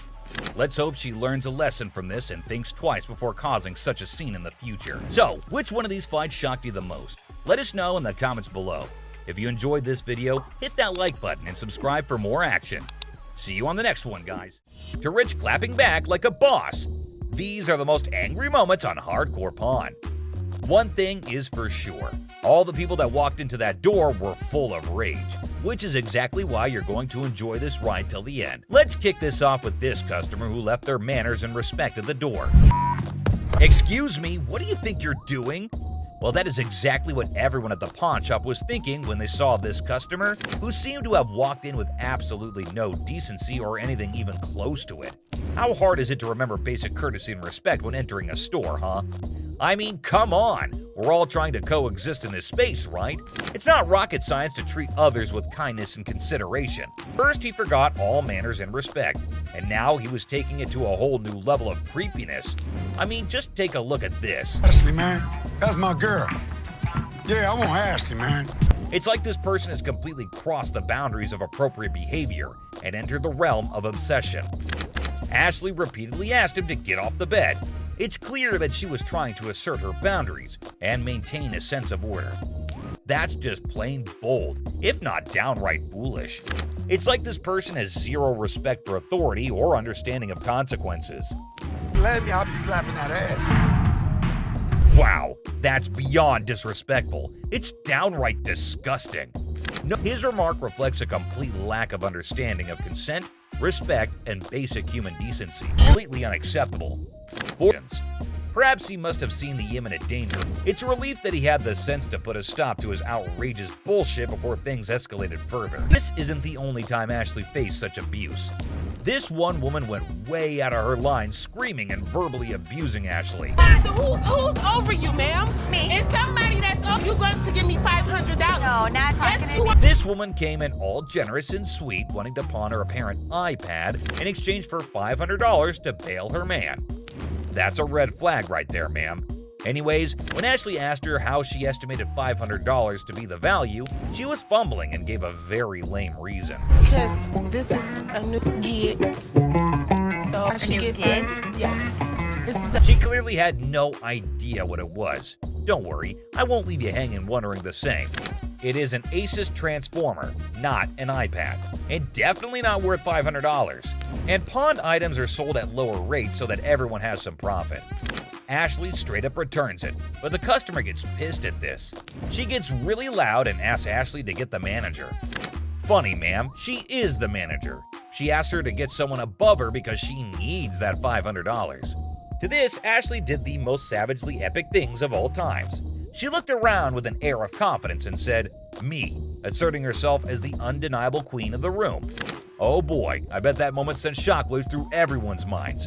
It was a jaw-dropping, awe-inspiring move that showcased her unapologetic dominance. Talk about a mic drop moment. Ashley truly proved that she reigns supreme, leaving everyone in awe of her sheer badassery. So, I'm gonna ask you to leave. No! I'm not going out my work until you run me mine. Run me. First of all, her voice is bugging my ears so much.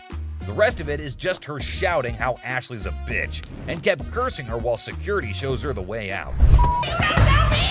You don't know me! You do not know me! You threaten me? You're out. You're not. For the last time, good lord, someone please ask her to zip it. And I swear, my poor ears were begging for mercy. But you know what? Kudos to Ashley for taking charge and showing her the exit door. She didn't let anyone rain on her parade and swiftly dealt with the situation like a boss. The store probably let out a collective sigh of relief when she was gone. Dude, just picture the chaos that would go down if your wife found out that you're selling her ring for some sick bike parts. Like seriously, can you imagine? You'd better brace yourselves, cause those punches would be heading straight in your direction. No doubt about it. And there's this next customer who's legit stuck in that exact nightmare scenario. I kid you not. The way he's being treated here is absolutely brutal. It's like a horror show unfolding right before your eyes. Why'd you take my ring? You won't even believe the level of harshness this poor dude is enduring. Did it appraise, see how much it might be worth. Okay. I also wanted to know how much you guys would give me for it. Like as a pawn, then I paid. No way. That's one stunning piece for sure. But hold up. While Ashley was breaking down the pawn rules and laying out the options for getting the ring back, guess who decided to make an entrance? The original owner of the item, and trust me, she ain't looking too pleased about the whole situation. Talk about an unexpected twist, right? It's like the universe just decided to drop a bombshell right into the middle of this already intense moment. I can only imagine the mix of emotions and tension that must have filled the air at that very instant. Now, it's going to take some excellent smooth talking and problem-solving skills to navigate this sticky predicament. Let's hope Ashley can handle this unexpected twist like the boss she is and help ease the tension in the room. Why'd you take my ring? Get bike parts? No. No way, dude. You can practically feel the heat radiating from her furious gaze. And honestly, can you blame her? Imagine finding out that your partner was about to pawn your precious ring without even giving you a heads up. All for some silly bike parts. That's a recipe for disaster right there. The sheer disbelief and anger in her eyes must have been off the charts. It's like a volcano of emotions just waiting to erupt. I can almost hear her thoughts screaming, "How could you even think of doing something like that behind my back?" And let me tell you, That kind of betrayal cuts deep. It's a breach of trust that takes some serious mending. But hey, maybe there's a chance for redemption here. If this dude's got any sense left in him, he better step up and start doing some major damage control. But man, it's gonna be a long and bumpy road to recovery. In the meantime, hang tight, my friend, because this roller coaster ride is far from over. Boom!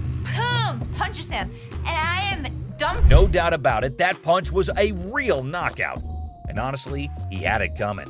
It was beyond immature and disrespectful for him to even think about pawning her ring without her consent. Talk about a major breach of trust and a surefire way to ignite a firestorm of frustration. But let me tell you, the way she unleashed those two punches, it was like a burst of pent-up anger and frustration exploding in the air. You could practically feel the intensity of her emotions in every swing. She wasn't holding anything back, that's for sure. I can only imagine how fed up she must have been. Sometimes emotions can manifest themselves in unexpected ways, and in this case, it was through a powerful punch. The woman asked Ashley to give her the ring back, and she asked for it quite furiously. Just give them the ring. All right. Thanks. Okay, hold up. Let's get the facts straight here. What Ashley did wasn't some mean girl behavior, alright? She was just trying to get some clarity, you know? She wanted the dude who brought in the item to speak up, but damn, he was in no position to do that at the moment. We can't really blame Ashley for wanting answers. She was just trying to figure out what the heck was going on. It's all about seeking the truth and making sense of the situation. But God forbid the lady was in no mood to talk. She just wanted to drag her man across the store and beat him up later at home. But hey, who knows? With some good communication and a bit of luck, maybe they can find a way to sort things out and make everyone at least somewhat happy. After all, in situations like these, finding a win-win solution is the ultimate goal. Well, he kinda deserves it. I hope he makes better decisions in the future. But Ashley is not the only one who had to deal with some crazy customers. Phone work. It's a simple question. Does this Picture this guy, all dressed up in his baggy clothes, trying to act all smart and cool. Classic, right? So he's claiming that he bought an iPhone from the store like 2 to 3 days ago. But now the camera isn't working and he's seriously ticked off about it. All he wants is a replacement phone. Simple as that. But hold up a sec. Did he bother to bring the receipt? That's the million-dollar question right there. Because you know, without that little piece of paper, it's gonna be a bit tricky to sort things out. I mean, come on, it's like buying a ticket to a concert and then trying to get in without showing it. No can do, my dude. Receipts are like the golden ticket when it comes to returns and replacements. They're proof that you actually bought the item legit and can claim your rights if something goes wrong. Now, assuming he actually did bring the receipt, then it shouldn't be a major issue to get him sorted out. The store can check the purchase details, verify the warranty, and see what can be done about that faulty camera situation. It's all about following the proper procedure and making sure everything is legit. I ain't got it with me. I ain't bring it. So you're telling me you knew you had to get the phone exchanged and forgot the receipt? But Rich says they don't even sell iPhones for $200. So obviously my man over here is a scammer. Rich was very clear that he could look into it, but he needs the receipt. And he kept denying. Yet Rich asked him who showed him the phone so that he could double check. He randomly calls up one guy and obviously the guy denies, saying they had iPhones on sale 2 to 3 weeks back. And the customer claims that he got it 2 to 3 days back. But obviously the man didn't like the fact that he is getting caught. And you wouldn't believe what he said to Rich. Mohawk, shut the hell up. My Mohawk doesn't talk. It clearly does. Clearly it doesn't. With that goatee, Now, too. the goatee does. Like seriously, this dude went way overboard. First, he rolls up in here with a fake item that was never even sold to him in the first place. What's up with that, right? And then he has the audacity to start talking back to Rich like he's the boss or something. Come on, man. Rich ain't just gonna sit there and let this guy run his mouth without firing back. It's all about standing up for yourself and not taking any BS from anyone. Rich had every right to clap back and put this dude in his place. I mean, it's crazy how some people think they can just waltz in and cause a scene without any consequences. But nah, that's not how it works here. Okay, did that one work? Pull the things up over your ears a little because you clearly can't. No way, dude. Even while Big Joe was escorting him out, this guy had the nerve to keep shouting at Rich, trying to prove his point. Talk about audacity on another level. I mean, seriously, when you're already in a situation where you're being shown the door, you'd think common sense would kick in, and you just leave quietly. But no, not this guy. He just couldn't resist the urge to keep arguing and making a scene. It's like he thought he could still somehow win the argument or get his way by raising his voice. But let's be real here. Shouting isn't gonna magically make your point more valid. It's all about having a civilized conversation and respecting the boundaries. But man, I can only imagine the frustration and annoyance Rich must have felt having to bear all that unnecessary noise. Send me a picture of the receipt from your phone. Damn, my man Rich definitely got that one stitch on his head for a long, long time. That was a pretty savage and badass man. I mean, you have to be like that in this job, or else people would just walk all over you. Alright fam, that's a wrap on the angry moments on Hardcore Pawn Saga. Which of these do you think were the worst? Let us know in the comments down below. And don't forget to leave a like and subscribe if you haven't already. Until next time, stay cool. Peace out, y'all. Jack, get the out of here. Yeah, I know you like gonna get your hands off. Really? Really? I'm your mama. You don't talk to me like that. I don't give a don't want you gonna be out in public. I don't, you know what? I never liked you ass. I literally From the outrageously rude to the downright disrespectful. These are the worst possible customers to have graced the show ever. Let's start off with this customer who ended up like this. You got me.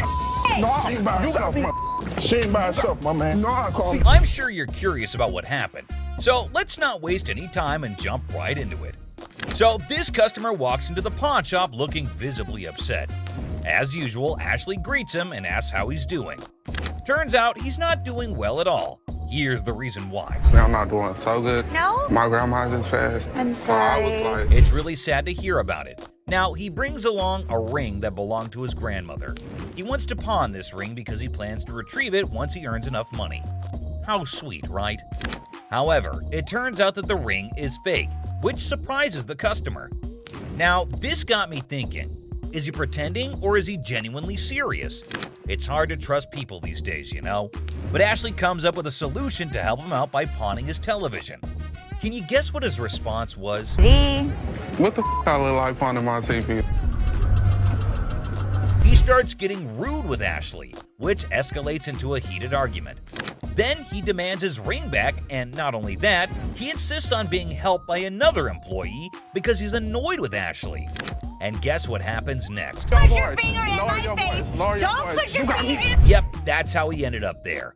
Crazy, isn't it? This customer's behavior became even more disrespectful. Just to prove that Ashley was completely wrong and useless. That's when, as you saw, the big guy steps in and knocks him down.